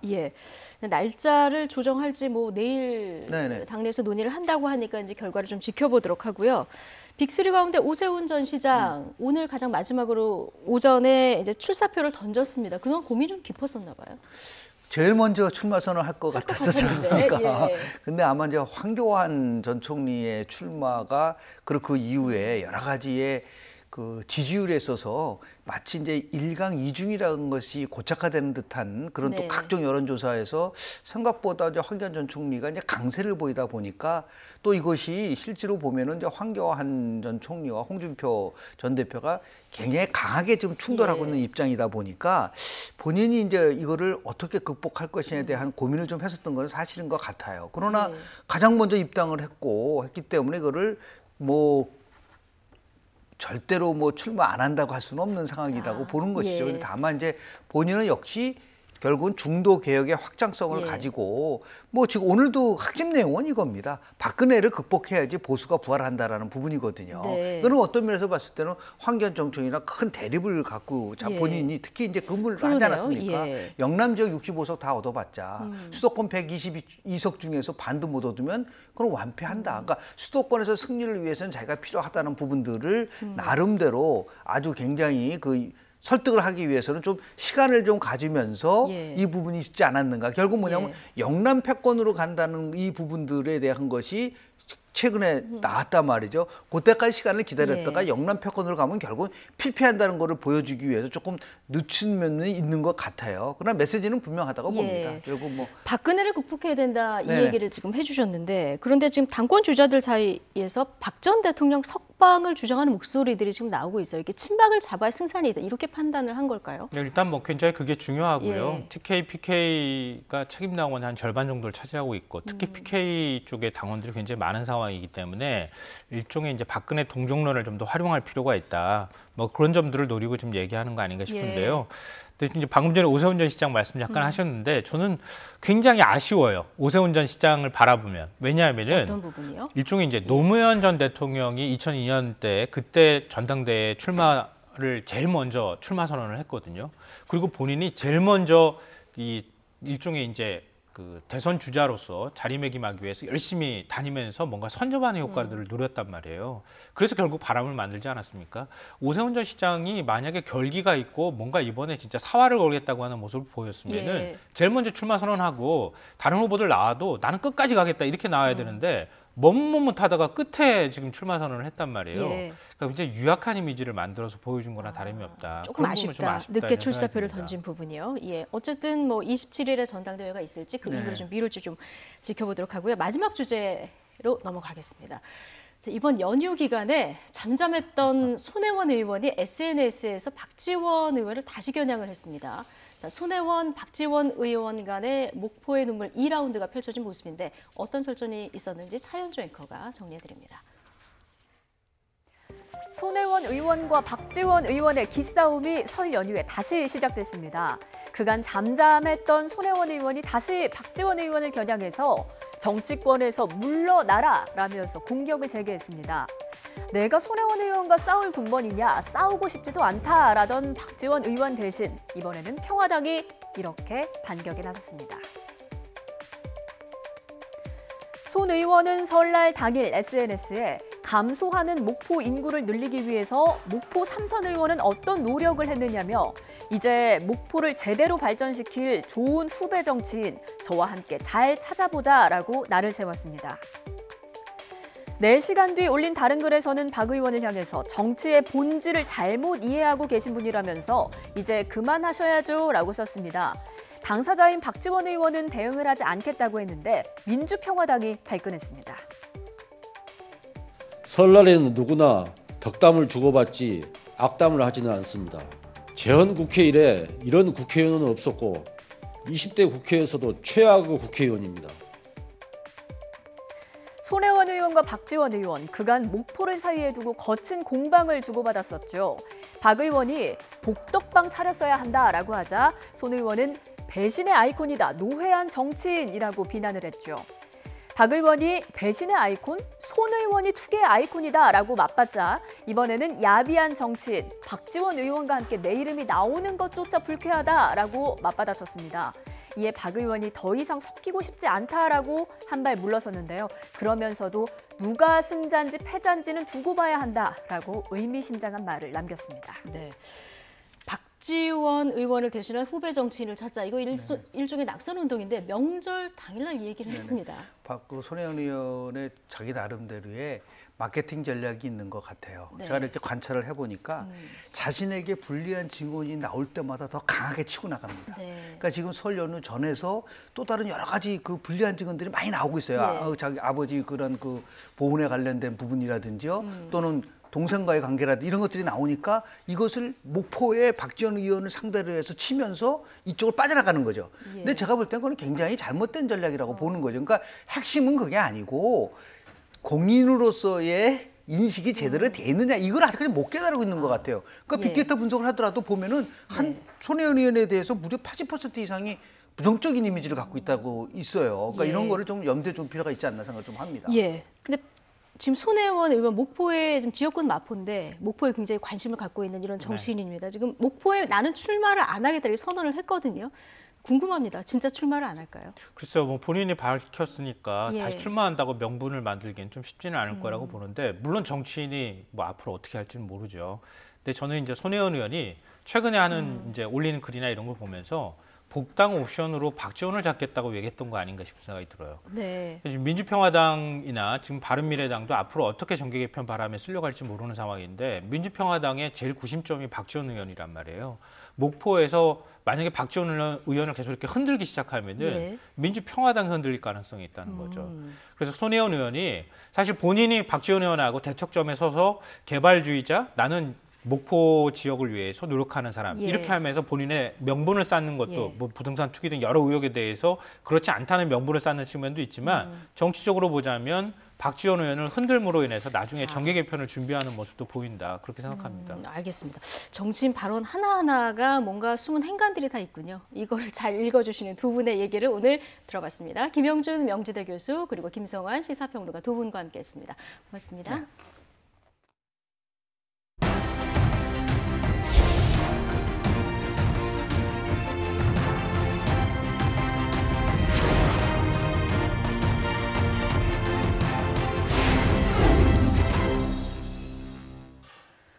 오는 27일 2차 북미 정상회담을 앞두고 비건 미 대북 특별대표와 김혁철 전 스페인 주재 북한 대사가 평양에서 이틀째 실무 협상을 이어가고 있습니다. 북한의 고농축 우라늄 공식화와 평양 연락사무소 개설 문제 등을 합의문에 담기 위해서 지금 팽팽한 신경전을 펼치고 있는 것으로 전해지고 있습니다. 강정규 기자입니다. 북한과의 막판 실무 협상을 위해 평양으로 날아간 스티븐 비건 미국 대북정책 특별대표. 이미 하루를 넘긴 협상은 최종 합의문 조율을 위한 끝장談판으로 이어질 전망입니다. 안방에서 원정팀을 맞이한 건 북한 외교당국이 전략통으로 키워온 김혁철 전 스페인 주재 북한 대사. 지난해 6.12 싱가포르 1차 회담을 계기로 등판했던 성김 최선희 라인에서 북미 모두 선수 교체를 이루었습니다.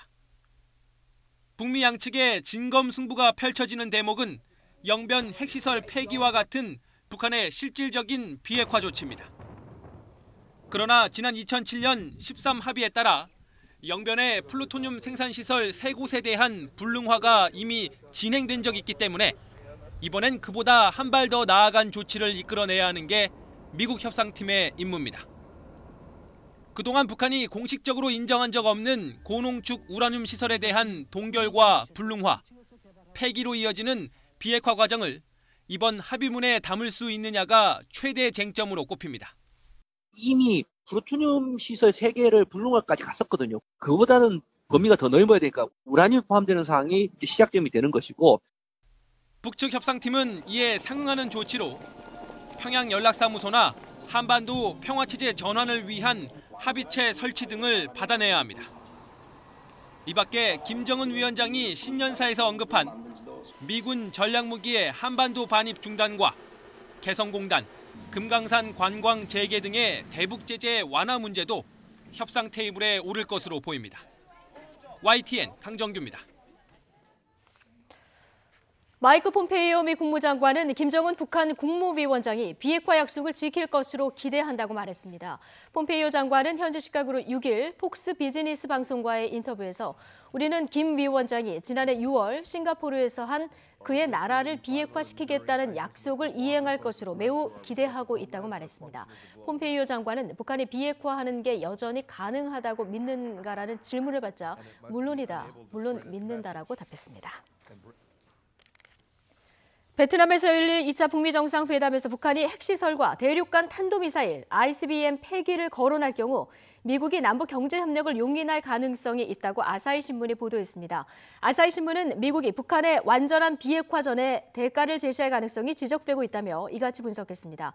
신문은 미국 정부 관계자를 인용해 2차 북미 정상회담에서 북한이 영변 핵시설과 ICBM 폐기를 거론하면 미국이 그 대가로 남북한 경협을 용인하는 등 북한의 요구에 응할 가능성이 있다고 전했습니다.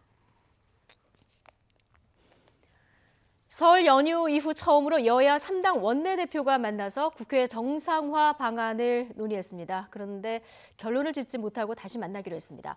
중요 현안들이 복잡하게 얽혀있는 만큼 접점을 찾기는 쉽지 않아 보이는데요. 국회 취재기자 연결해 보겠습니다. 최기성 기자. 네, 국회입니다. 네, 여야 3당 원내대표 만남 어떤 얘기들이 오갔습니까? 네, 더불어민주당 홍영표, 자유한국당 나경원, 바른미래당 김관영 원내대표는 오늘 오전 11시쯤 국회에서 만나 국회 정상화 방안을 논의했습니다. 1시간 정도 회동이 이어졌지만 3당 원내대표는 합의된 내용이 없다며 오후 4시에 다시 만나서 논의를 이어가기로 했습니다. 민주당은 유치원 3법을 포함해 탄력근로제 단위기간 확대, 최저임금 결정구조 개편, 미세먼지 대책, 택시 카풀 대책 법안 등을 2월 임시국회에서 처리해야 한다는 입장입니다. 홍영표 원내대표는 정쟁이 아닌 조건 없는 국회 정상화를 해야 한다면서 야당도 선의의 경쟁을 할 수 있는 생산적 국회를 만드는 데 협력해달라고 말했습니다. 다만 한국당의 특검이나 국정조사 요구는 받아들일 수 없다는 입장입니다. 반면 한국당은 조혜주 중앙선거관리위원이 사퇴해야 한다며 국회 일정을 거부하면서 김태우 전 청와대 특감반원 폭로 관련 특검 도입과 손혜원 의원 부동산 특이 의혹 국정조사를 요구하고 있습니다. 나경원 원내대표는 여당이 할 일은 김경수 경남도지사 구하기가 아니라 민생과 국회 구하기라면서 야당이 요구하는 의혹에 답하는 게 우선이라고 강조했습니다.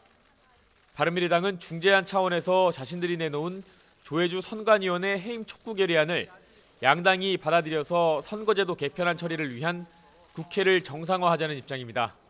하지만 김경수 지사 재판 등을 두고도 여야가 대치하면서 오후 회동에서 합의가 이뤄질지 관심입니다.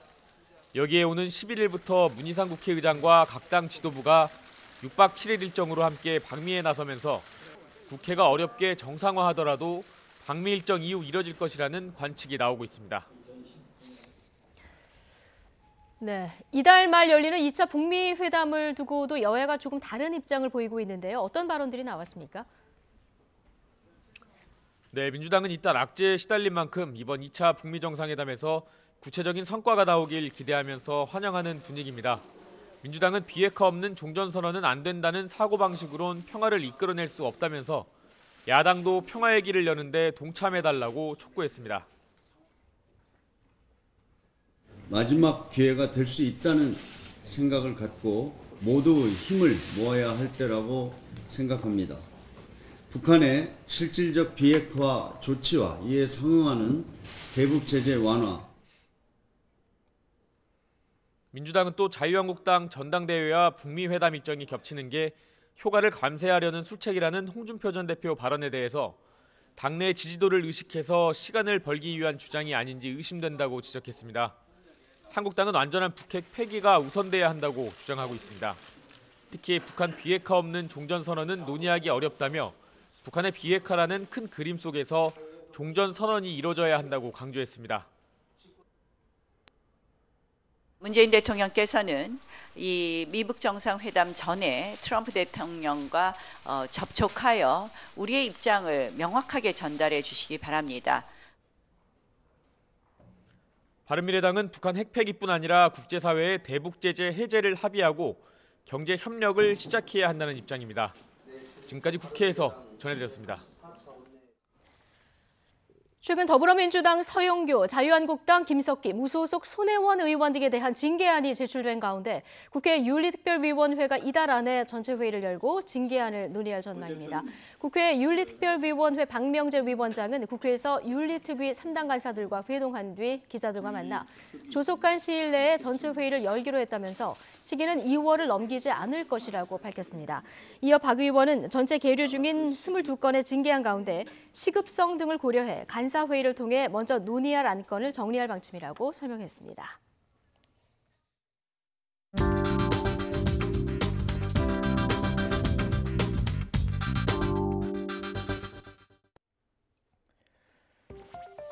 설 연휴에 막바지였던 어제 경찰은 조재범 전 코치의 성폭행 혐의에 대한 수사 결과를 발표했습니다. 조전 코치는 이미 상습 폭행에 대한 재판이 2심까지 이루어졌는데요. 피해 선수가 그 변호사와 상의하는 과정에서 성폭행 사실이 뒤늦게 밝혀지면서 경찰의 추가 조사에 나섰던 것입니다. 강도 높은 조사가 이어졌지만 조전 코치 측은 성폭행에 대해서는 이렇게 완강히 부인하고 있습니다. 폭행을 인정하지만 그 이후에 그런 어떤 성적인 부분은 없었다는 점을 저희는 1차 조사 때도 다 밝혔고 그런 부분들이 좀 검찰 측에서도 어느 정도 아직 확정은 못하겠지만 받아들이지 않나 그렇게 생각을 하고 있습니다. 네.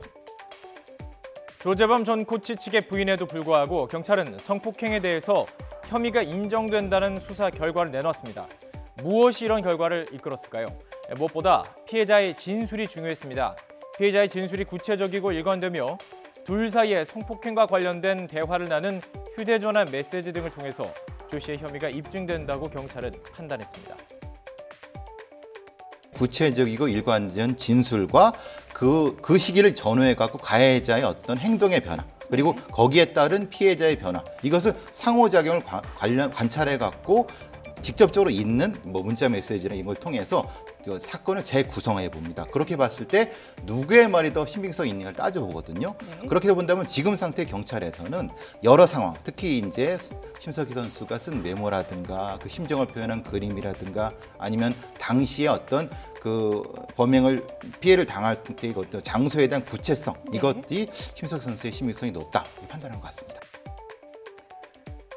조전 코치는 피해 선수가 고등학교 2학년이던 지난 2014년 8월부터 2017년 12월까지 태릉, 진천 선수촌과 한국 최대 빙상장 등 7곳에서 피해 선수를 수차례 성폭행한 혐의를 받고 있는데요. 경찰은 이 피해자가 그 장소에 가지 않았다면 알 수 없는 사실을 정확히 말하는 등 피해 진술이 워낙 구체적이고 일관됐다고 밝혔습니다. 경찰은 또 조전 코치의 자택과 차량 등을 압수수색해서 확보한 휴대전화와 태블릿 PC 등을 복원해서 이 같은 정황을 확보했다고 설명하고 있습니다. 특히 피해 선수가 남겨왔던 메모가 큰 역할을 했던 것으로 전해지고 있습니다. 가장 우리가 관심 있게 봐야 되는 것이 심 선수의 메모라고 얘기할 수가 있겠습니다. 왜냐하면 메모는 예전부터 본인이 그것을 당했을 때 본인만이 알 수 있는 내용으로 그것을 적었는데 일기, 메모 이런 것들이 단순한 진술보다도 더 신빙성을 부여받을 수가 있는 것이 이러한 과거에 있었던 것들의 일시, 장소 이런 것들은 뒤에 한꺼번에 이것을 거짓으로 만들기가 굉장히 어려운 증거입니다. 오늘은 기분이 매우 좋지 않았다. 이런 식으로 자신만이 알 수 있는 방식으로 그 피해를 메모로 기록했던 것으로 보입니다. 이를 토대로 경찰이 실제 빙상연맹에 기록된 그 경기 날짜와 장소까지 비교를 하면서 수사를 해왔는데요. 결국 쉽게 지울 수 있는 디지털 증거가 아닌 피해자가 남긴 메모가 수사의 실마리를 풀었던 것입니다. 경찰이 사건을 기소 의견으로 검찰로 넘기면서 이제 공은 검찰로 넘어갈 텐데요. 검찰의 수사로 어떤 사실들이 추가로 밝혀질지도 관심입니다. 네. 자, 태안 화력발전소 컨베이어 벨트에 끼어서 숨진 고 김용균 씨의 장례가 오늘부터 3일 동안 민주사회장으로 치러집니다. 빈소는 고인이 안치된 서울대병원 장례식장이며 일반 시민들도 조문할 수 있습니다. 오는 9일 발인 이후에는 고인이 근무했던 태안화력에서 노제가 열리고 낮 12시 광화문에서 연결식이 진행됩니다. 설 연휴가 끝난 오늘 도축장 등 전국의 축산 관련 시설에 대해서 일제 소독 작업이 진행됩니다. 농림축산식품부는 설 연휴로 문을 닫았던 전국의 우재료 도축장 83개소가 정상 운영됨에 따라 오늘 이같이 일제 소독을 진행한다고 밝혔습니다. 농식품부는 특히 각 시군의 소독 전담관을 파견해 진입로와 계류장, 차량의 소독 상황 등을 점검할 예정이라고 설명했습니다.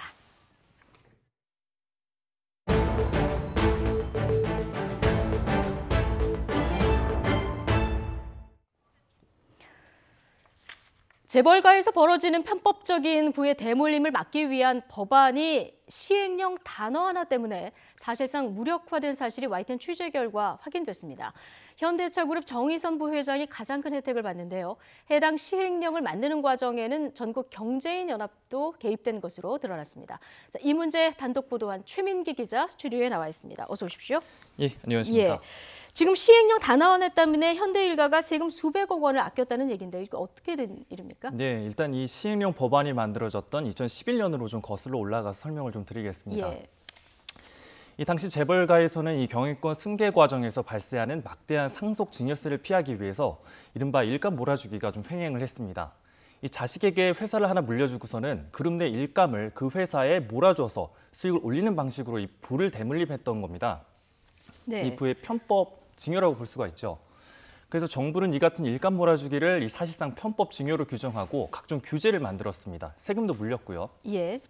그래서 기업이 이 그룹 계열사라든지 친족 회사 등 이 특수관계 법인과의 매출 비중이 30%를 넘으면 이 초과분의 증여세를 부과하는 방식으로 세금을 물렸습니다. 이것이 바로 일감 몰아주기 증여세입니다.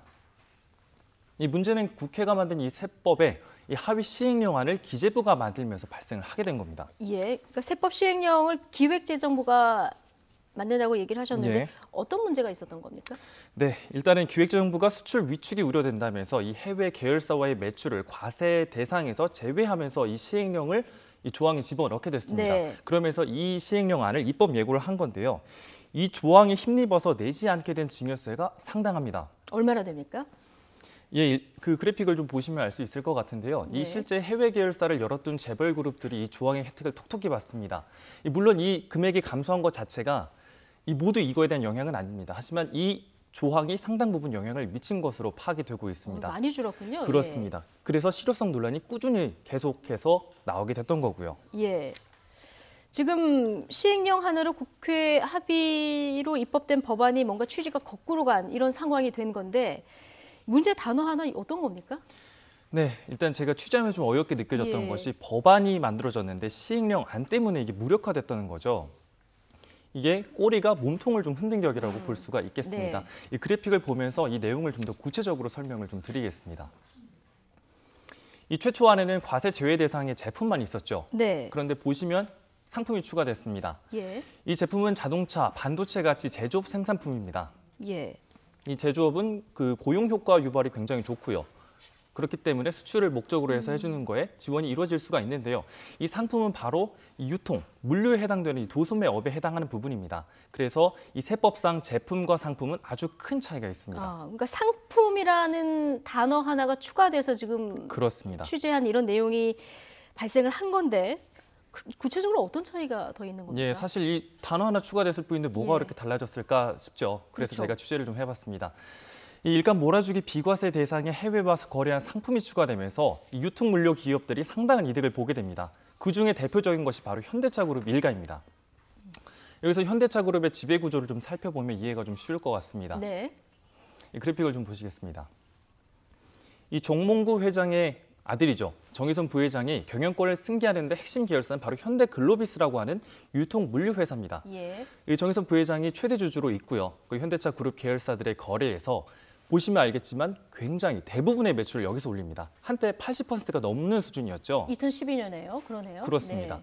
그러니까 일감 몰아주기 여기 짙은 그런 회사라는 거죠. 사실상의 대부분의 거래를 내부 거래로 올리고 있다는 겁니다. 근데 아까 말씀드렸다시피 여기가 유통 물류 회사입니다. 그래서 시행령이 비과세를 대상으로 제품만 한정했다면 이 현대글로비스가 해외 계열사와 거래해서 낸 수익에 대해서는 당연히 제외가 안 되겠죠. 정 부회장이 네. 꼼짝없이 증여세를 물어야 했습니다. 그래서 이 금액을 계산했습니다. 예, 저희가 국세청 자료를 받아서 그래서 그 추산 금액이 2012년부터 2011년까지 1,000억 원입니다. 아, 예. 그렇습니다. 1,000억 원. 상품이라는 단어 하나가 들어가서 저 그렇습니다. 상황이 발생을 했다는 거죠, 막대한 지금. 그 예, 세금을 증여세를, 회피하게 된 예. 부분입니다. 그런데 갑자기 이 비과세 대상이 현대글로비스가 취급하는 상품이 추가되면서 이 세금을 저렇게 안 내게 된 겁니다. 물론 예. 여기에서 일부는 냈겠죠. 하지만은 거의 대부분의 금액은 이렇게 면제를 받았습니다. 예. 좀 석연치 않은 대목이 있긴 한데 좀 기획재정부의 설명을 좀 들어봤습니까? 그렇습니다. 당연하게 저희가 이제 기획재정부가 이게 어떻게 만들어졌느냐 하고 저희가 전화를 했습니다. 재산세제과에서 이것을 담당을 하고 있거든요. 네. 사실 최고의 조세 전문가들이 모여 있다고 하는 이 세제실에 나온 답변이라고 하기에는 너무 황당했습니다. 한번 예. 들어보시죠. 상품 이거 뭐 제품 뭐 그게 그거 아닌가요? 하나하나에 엄청난 의미를 부여하시고 있는 것 같은데요. 뭐 우리 이제 고치다 보면요. 뭐 상품 만들었네 뭐 그러면 제품도 넣어야지 하면 넣을 수도 있는 거고 뭐 그런 거지. 네, 이 세법을 담당했던 담당자의 발언입니다. 그러니까 세법상 제품과 상품에 별 차이가 없다는 얘기인데요. 예. 궤변이나 다름이 없는 얘기죠. 지금 전문가인 기재부 관계자의 그렇습니다. 입에서 담당자입니다. 나온 네. 발언이라는 거죠. 네, 그렇습니다. 어쨌든 세수 수천억 원이 줄어드는 일인데 조금 이해하기 어려운 부분이 조금 있고, 그런데 전경련도 여기에 등장을 하거든요. 네, 그렇습니다. 저희가 취재를 하다 보니까 전경련이 등장을 하기도 했습니다. 이 일감 몰아주기 증여세 부과를 위한 세부 시행령을 만들 당시에 이 전경련은 설명 자료를 만들어서 기재부를 찾아갑니다.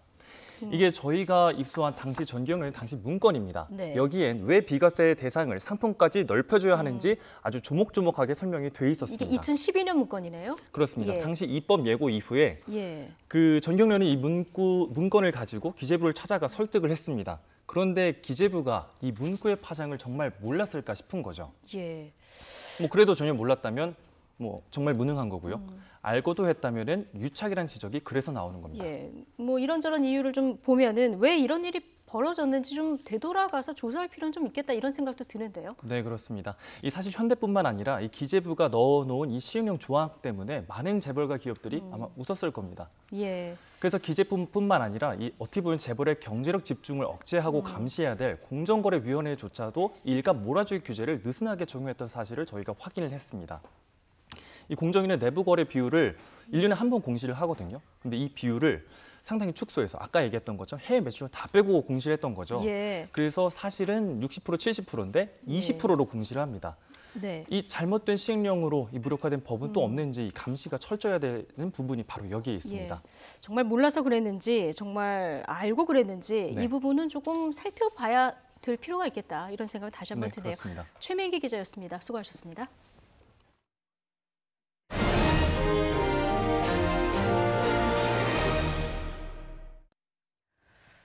네, 일제강점기 당시 일본 금융사가 우리 국민에게 강매한 전쟁자금 채권과 각종 보험금을 현재 가치로 환산해서 돌려달라는 소송이 우리 법원에서 진행되고 있습니다. 1심과 2심에서는 지급 소멸시효가 지났다는 일본 금융사의 주장만 받아들여졌었는데 보험에 강제로 가입할 수밖에 없었다는 생존자의 증언이 대법원에 제출됐습니다. 강제성이 인정될 경우 소멸시효도 다시 따져봐야 하는 것 아니냐는 게 소송을 제기한 우리 국민 측의 주장인데, 자, 법원이 어떤 판단을 내릴지 주목됩니다. 차상은 기자입니다. 일제강점기 당시 일본은행이 발행한 전시저축채권입니다. 발행 시기는 일본 연호로 쇼와 18년 12월, 우리 기준으로는 1943년으로 태평양 전쟁에서 일본의 폐색이 짙어지던 때입니다. 당시 일본은 전쟁 자금을 마련하기 위해 전시 채권과 각종 보험을 우리 국민에게 팔거나 가입시켰습니다. 부산에 사는 80살 안철호 씨는 아버지가 강제로 사야만 했던 이 채권과 뜯기다시피 한 보험금을 돌려받기 위한 소송을 돌아가신 아버지를 대신해 진행하고 있습니다. 당시 일본 금융사들은 합병과 개편을 거쳐 지금은 일본의 대형 금융사이자 우정 업무 회사로 남아 있습니다. 너무 나라의 국민들의 돈을 착취해 갔으면은 죄송한 마음을 느끼고 사죄를 못할 망정 그 대가는 치러야 되지 않느냐 그겁니다. 안 씨는 채권과 보험 증서 등을 증거로 일본 측을 상대로 현재 가치만큼의 손해배상 소송을 진행했지만 1심과 2심에서는 모두 졌습니다. 채권 매입과 보험 계약 자체가 인정된다 하더라도 돈을 지급해야 할 시기, 즉 소멸시효가 완성됐다는 일본 금융사의 주장만 재판부가 받아들인 겁니다. 또 보험을 판매한 조선총독부 최신국이 현재 일본 우정이라는 증거가 없다며 1심과 2심 법원 모두 안 씨의 청구를 기각했습니다. 하지만 일제강점기 당시 보험에 강제로 가입해야만 했다는 실존 인물의 증언이 최근에 나오면서 안 씨의 주장은 힘을 얻게 됐습니다. 당시 철도회사에서 근무했던 103살 노인이 보험 가입 때 상황을 생생하게 설명하고 나선 겁니다. 안 들으면은 국가에서 가만히 있지 않고 그 자리에다가 사람을 쓰지 않아요. 막 때리든지 모가지를 자르든지. 조선총독부의 강압적인 통치로 채권과 보험 계약이 가능했기 때문에 소멸시효는 중단된 것으로 봐야 한다고 안 씨 측은 주장했습니다. 부당이득을 누리고 그걸 기반으로 해서 엄청난 자본 축적을 했음에도 불구하고 자기들이 판 채권, 보험에 대한 그런 계약 의무자로서 그거는 너무나 잘못된. 안 씨의 손해배상 소송에 대해 일본 금융사들은 김앤장을 비롯해 우리나라 3대 로펌을 선임하며 대응하고 있습니다. 일제강점기 때 수탈당한 우리 국민이 일본 금융사를 상대로 제기한 소송의 최종 판단은 대법원으로 넘어갔습니다. YTN 차상은입니다. 65억 원가량의 제작비로 개봉 15일째 1,000만 관객을 불러들인 영화가 있습니다. 바로 코미디 영화 극한직업인데요. 흥행의 비결은 뭔지 자세히 들어보도록 하겠습니다. 취재기자 연결해보죠. 최두희 기자. 네, 문화부입니다. 자, 어제 낮 기준으로 이 영화가 1,000만 관객을 넘어섰습니다. 설 연휴에만 하루 100만 명씩 들을 정도로 인기가 있었다고요? 네, 그렇습니다. 예상을 뛰어넘는 그야말로 흥행 돌풍이라 할 수 있는데요. 배급사 측은 극한직업이 개봉 15일째인 어제 낮 12시 반 기준으로 1,000만 관객을 넘어섰다고 밝혔습니다. 지난해 1,000만을 넘은 신과 함께 인과연에 이어 역대 23번째이자 코미디 영화로는 7번 방의 선물 이후 6년 만에 쾌거인데요. 예. 설 연휴 닷새만 따졌을 때 매일 100만 명 안팎을 추가하면서 모두 525만 8천여 명을 불러들인 겁니다. 이는 기존 역대 설 연휴 최대 관객 보유작인 검사외전의 478만 9천여 명을 제친 기록입니다. 또 어제 하루만 따져도 무려 113만 명을 동원하며 누적 관객 수로 현재 1,050만 2,900여 명을 기록하고 있는데요. 이어서 2위를 차지한 알리타 배틀엔젤이 어제 하루 28만 2천여 명을 동원한 것과 비교하면 극한직업에 얼마나 관객이 많이 몰렸는지를 알 수 있습니다. 또 알리타 배틀엔젤의 경우 순 제작비만 1,600억 원 정도가 들어간 것으로 파악되는데요. 물론 세계 시장의 흥행 결과는 나중에 따져봐야겠지만 극한직업이 중국 규모인 65억 원의 제작비로 1,000만 관객을 불러 모았다는 건 그야말로 이례적입니다. 또 이 영화의 손익 분기점은 230만이었으니 이제 앞으로 얼마나 더 갈지가 주목됩니다. 예상 밖의 선전이다 이런 이야기도 나오고 있는데요. 흥행 비결에 관심이 쏠릴 수밖에 없습니다. 일단 이 영화 자체 매력을 좀 꼽아야 되겠죠? 네, 그렇습니다. 이 영화는 해체 위기의 마약반 형사들이 이 범죄 조직을 소탕하려고 치킨집을 인수했다가 이 치킨집이 맛집으로 소문나면서 벌어지는 이야기를 그린 코믹 수사극인데요. 예. 아무래도 코미디 영화인 만큼 제대로 웃기는 영화다, 또 웃음 타율이 높다라는 점이 흥행 비결로 꼽힙니다. 또 이병헌 감독 특유의 말맛과 함께 코믹 연기에 일가견이 있는 류승용 씨 등 배우들의 연기력이 잘 어우러진 결과라고도 볼 수 있는데요. 배급사 측에서는 또 다른 흥행 이유로 폭넓은 관객층을 확보했다는 점을 듭니다. 일단 영화 자체가 쉬운 편이고 선정성이나 잔인함이 없다 보니 남녀노소 가리지 않고 저변이 확장되는 데다 설 연휴에 온 가족이 보기에 괜찮은 영화로 입소문이 났다는 건데요.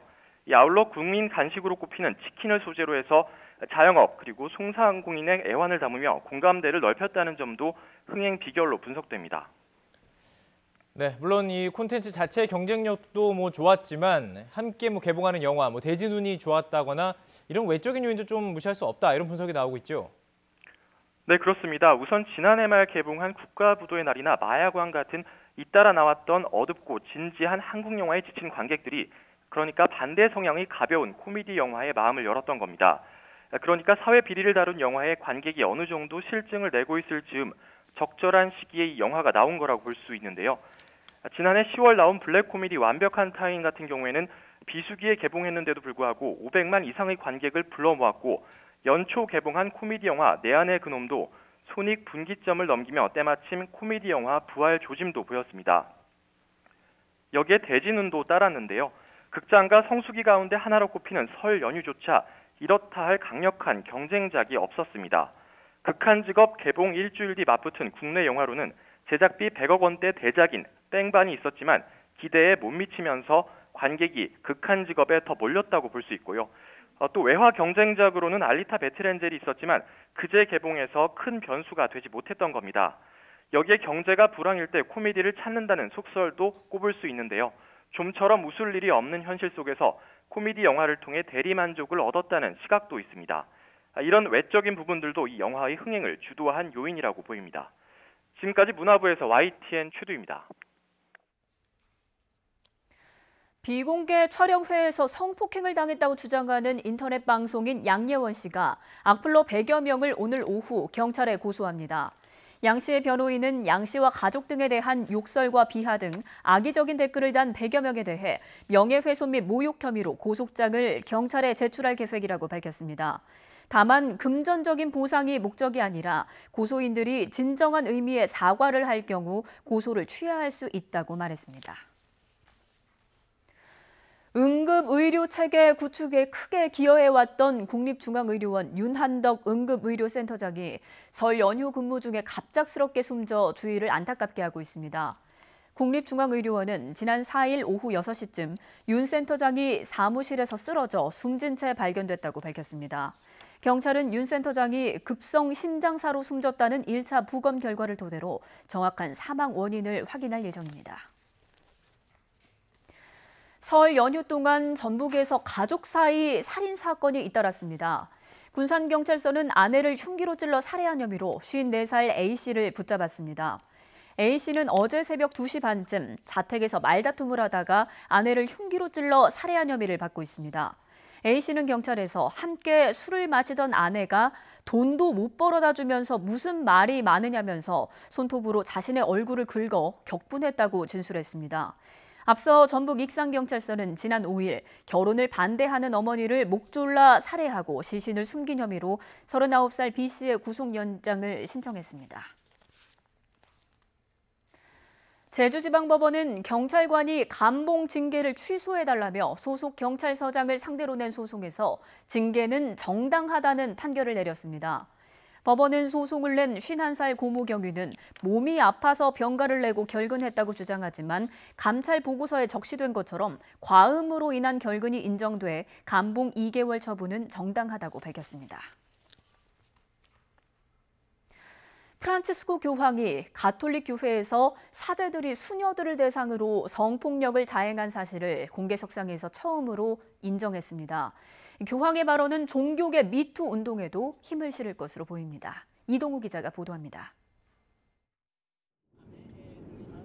프란치스코 교황이 이슬람 발상지인 아라비아 반도에서 처음으로 미사를 집전하고 바티칸으로 돌아오는 비행기 안에서 기자들을 만났습니다. 이 자리에서 수녀들을 상대로 한 일부 사제들의 성폭력과 관련한 질문이 나오자 교황은 담담하게 사실을 인정했습니다. In alcune civilizzazioni un po' più forte degli altri. Non è una cosa che tutti fanno quello, ma ci sono stati sacerdoti. 교황이 공식 석상에서 사제들의 성폭력 사실을 인정한 것은 이번이 처음입니다. 교황은 이 같은 문제를 해결하기 위해 더 많은 노력을 기울일 것이라고 밝혔습니다. 교황은 또 전임 베네딕토 16세가 2005년 즉위 직후에 성적 학대 문제로 여성 수도의 한 곳을 해산시켰다는 사실도 공개했습니다. 이곳에서 벌어진 일이 성노예 수준이었기 때문이라는 설명입니다. Il maltratto delle donne è un problema. La donna è di seconda classe. Cominciamo da qua, no? È un problema culturale. 교황의 이 같은 발언은 전 세계적으로 권력형 성폭력을 고발하는 미투 운동이 벌어지는 가운데 교회 내 미투 운동에도 힘을 실어줄 것으로 보입니다. 최근 인도와 아프리카, 유럽, 남아메리카 등 곳곳에서 수녀들에 대한 성적 학대 사례가 잇따라 보도됐습니다. 가톨릭 내 각종 성폭력과 연관된 추문이 이어지는 가운데 교황은 2주 뒤에 어린이를 대상으로 한 성직자의 성범죄 문제를 논의하는 회의를 주재할 예정인 것으로 알려졌습니다. YTN 이동우입니다. 서울의 하늘은 맑게 개고 미세먼지도 말끔히 사라졌습니다. 찬바람이 강하게 불면서 오염물질과 구름을 밀어낸 건데요. 하지만 날씨는 무척 추워졌습니다. 현재 서울 기온은 영하 1.4도, 체감온도는 영하 6도까지 떨어지면서 아침 출근길보다 더 춥습니다. 특히 내일 아침은 서울 기온이 영하 10도까지 떨어지는 막바지 북극 한파가 찾아오겠습니다. 강원 영동 지역에 내리던 눈도 그치고 오늘은 전국이 대체로 맑겠습니다. 다만 낮 기온은 서울이 0도, 광주 6도, 대전 4도, 부산은 11도로 어제보다 5에서 9도가량 낮아지면서 무척 추워지겠습니다. 퇴근길에는 서울 기온이 영하 4도까지 뚝 떨어지겠고요. 특히 내일 아침에는 23일 만에 기온이 영하 10도까지 내려가며 한파가 맹위를 떨칠 것으로 보입니다. 강추위는 주말까지 계속된 뒤 다음 주 초부터 점차 누그러질 전망입니다. 갑작스레 찾아온 추위에 감기 걸리지 않도록 옷차림 따뜻하게 하시기 바랍니다. 지금까지 상암동 야외 스튜디오에서 YTN 권혜인입니다. 네, 프로농구에서 좀처럼 나오기 힘든 기록이 나왔다면서요? 네, 그렇습니다. 한 선수가 리바운드를 무려 30개 넘게 잡았는데요. 잠시 뒤에 스포츠 기자와 대기록을 만든 메이스 선수에 대해서 이야기 나눠보겠습니다.